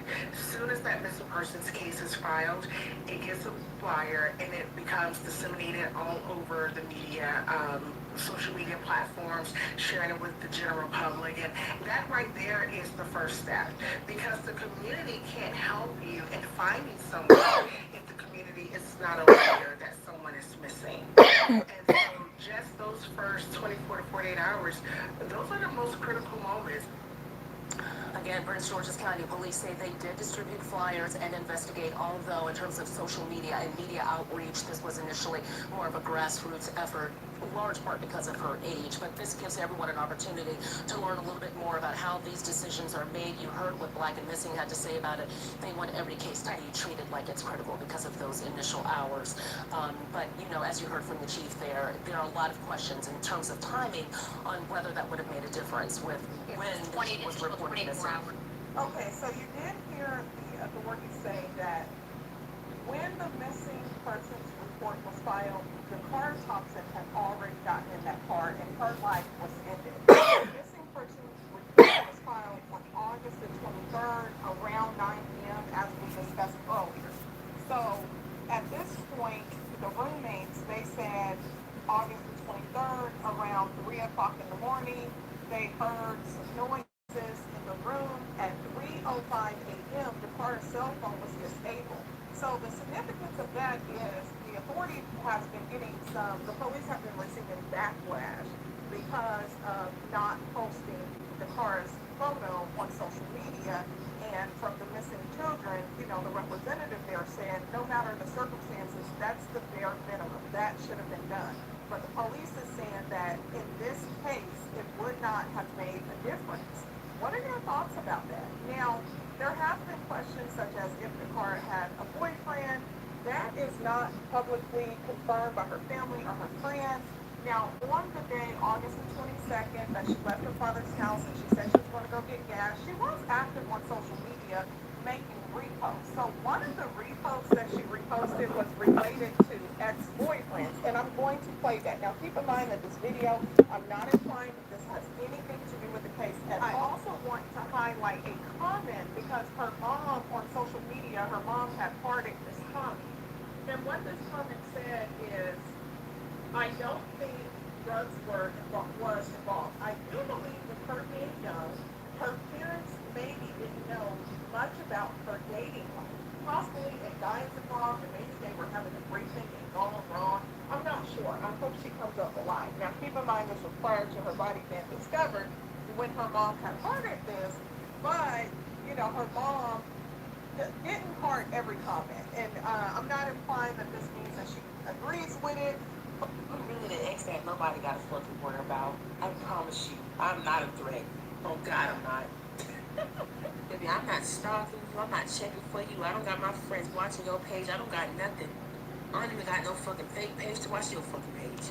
That's how real it is. I don't give a fuck about you. So the fact that y'all really get on the internet and brag about bullying bitches over niggas and bitches, brag about being, oh, my ex is if you fucking with my ex, just stop because y'all are fucking weird, bitch. Get back with him. The fuck? You really couldn't even pay me to make a post about no fucking ex because that's how much I don't give a fuck about them. Like, literally, y'all be too stuck in the past for me. I'm not checking for no bitch. I'm not checking for nobody. I'm not the one that's gonna be contacting my ex and making a little post about them to get their attention and to make the other bitches mad. What in the entire fuck? Y'all need to seek help, God and Jesus. I don't know. I just can't do it. I'm sorry. Like, not at all. Not even a little bit. 60 seconds with your car. Alright, what's your hometown? Where you from? Maryland. Alright, where's your birthday? August 8th. Alright, what's your favorite color? Pink. Okay, what's your dream occupation? Real estate. Ooh, I like that. Okay, what's your biggest pet peeve? People. I don't like new people either. What's your favorite artist? I don't know what's your parent. Good afternoon, everyone. Well, you may know me. I am DaCara's mom. Give me a round of applause for her earning $3 out with anything. And you think you actually jumping together and come on a team like no other. That's the result of what we're seeing today. She has run this thing like no other. I don't know if I could have, if I could make it, if I didn't have the support that she has been giving me throughout this entire situation. Uh, I want to thank each and every one of you that has reached out to me. I may not have been able to respond to every text message, every call, people wanting to bring by food. I appreciate everybody knows I'm self-employed. I still have time to wait. There's still sitting there money. And I appreciate that so much. And just for everybody wanting to jump in just to see what they can do. It just spoke volumes to me, and my heart is so full because it just showed me how much that we, that we can come together as a community, but how people still do care. And I just wanted to let everybody know individually that I really, really, really, really appreciate everything. So if I don't answer every text or call, it gets overwhelmed. It has been so overwhelming. At the same time, as the young lady spoke, and she said sleeping out here for 2 days around the clock. I was out here. I've been out here every day since my baby went to this around the clock. I may go home, take a shower, to change, to lay my head down for an hour. I had lost 10 pounds this week. It's not that I've been eating food, it's not the way I want to do it. Right. However, I don't know. It's been a non-stop search because I'm not giving up on my family. That's right. You know I don't think of my children. That's right. You know I don't think of my children. Yeah. Oh, I am the mom of all moms. Yeah. Okay? If you feel me, every one of my children's friends calls me mom. And I'm always willing to give my last or anything I have or overextend myself for anybody. So just thank you from the bottom of my heart for everything. And just because I may not respond to anything, I still appreciate all of the questions that people are sending me, or just anything you have to offer. I'm going to turn it over to that, but again, thank you everyone, just from me personally. Okay?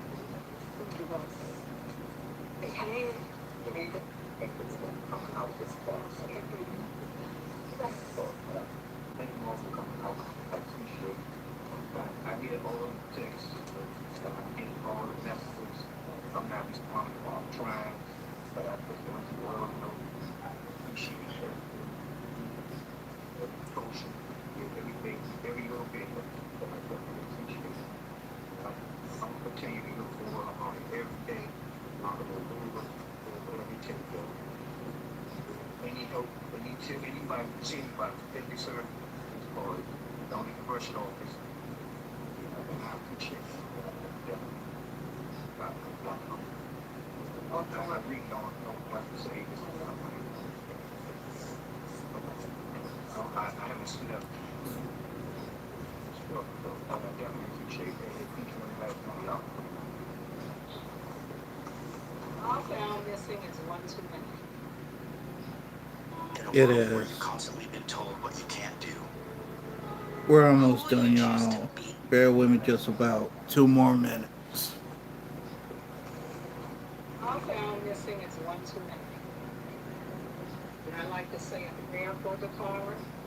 It's Psalm 91, a prayer of protection. So I'd like everyone to bow their heads and close their eyes. And as I speak the words, make sure it lands in your heart, creating a harvest on good ground so it can be sown, so you can believe. Amen? Amen. Heavenly Father, we thank you, Lord God, for this day, Lord. We know, Lord God, that you are a way maker, and everything we pray for in faith comes true. So Lord, we pray Psalms 91 for DaCara. We pray in it in the Passion Translation. When we abide under the shadow of Shaddai, we are hidden in the strength of God Most High. He holds DaCara in the stronghold to shelter her, the only God for her and her great confidence. You know, I'm Jolene Ivy, and I'm the mother of 5 sons. Yeah. And I can't imagine losing any one of them.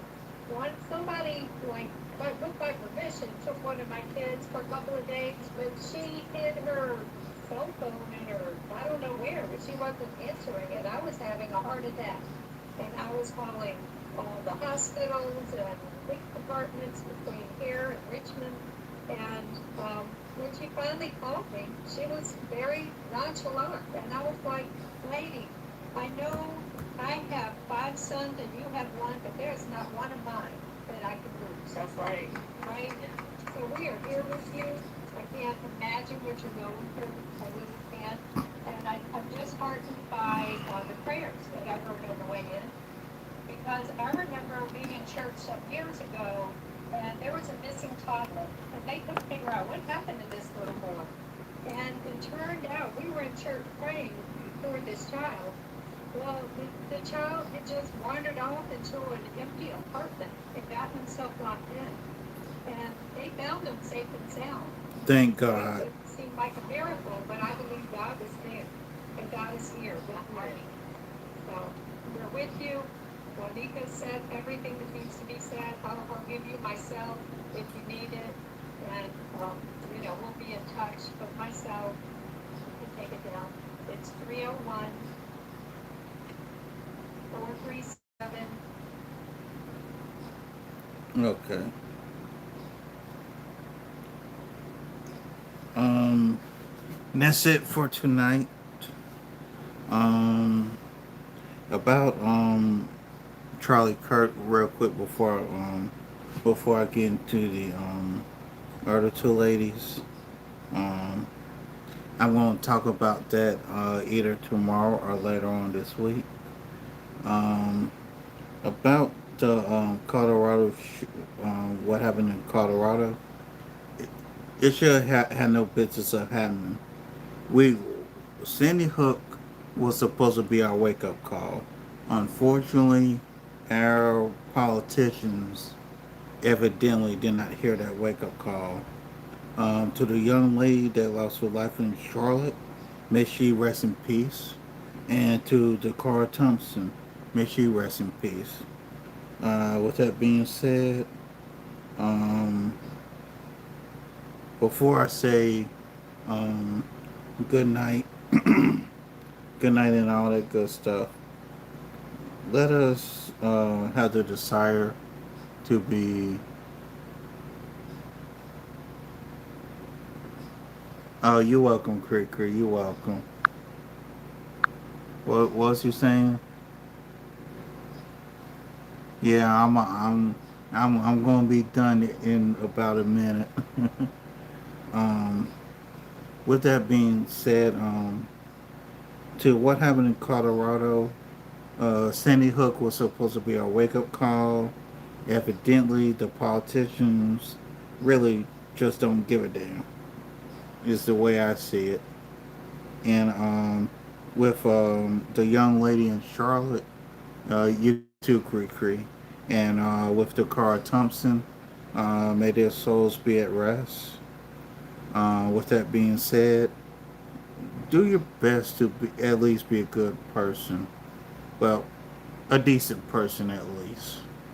Um, and I'm gonna say this too again, and I've said on my last stream. Even if you do not agree with Charlie Kirk, to wish death upon that man makes you an evil, demonic person. I do not give an SHIT on how you feel. To wish death on someone makes you an evil person. Okay, and number two, we need to get back to agree to disagree. And number three, we need to be willing to have conversations that we do not want to have. With that being said, to my one moderator, your job is now done. um, I'm done for tonight. Um, do whatever, enjoy the rest of your night. Like, share, subscribe. Hopefully, I'll see you again. And with that being said, see you later. Peace. Good night.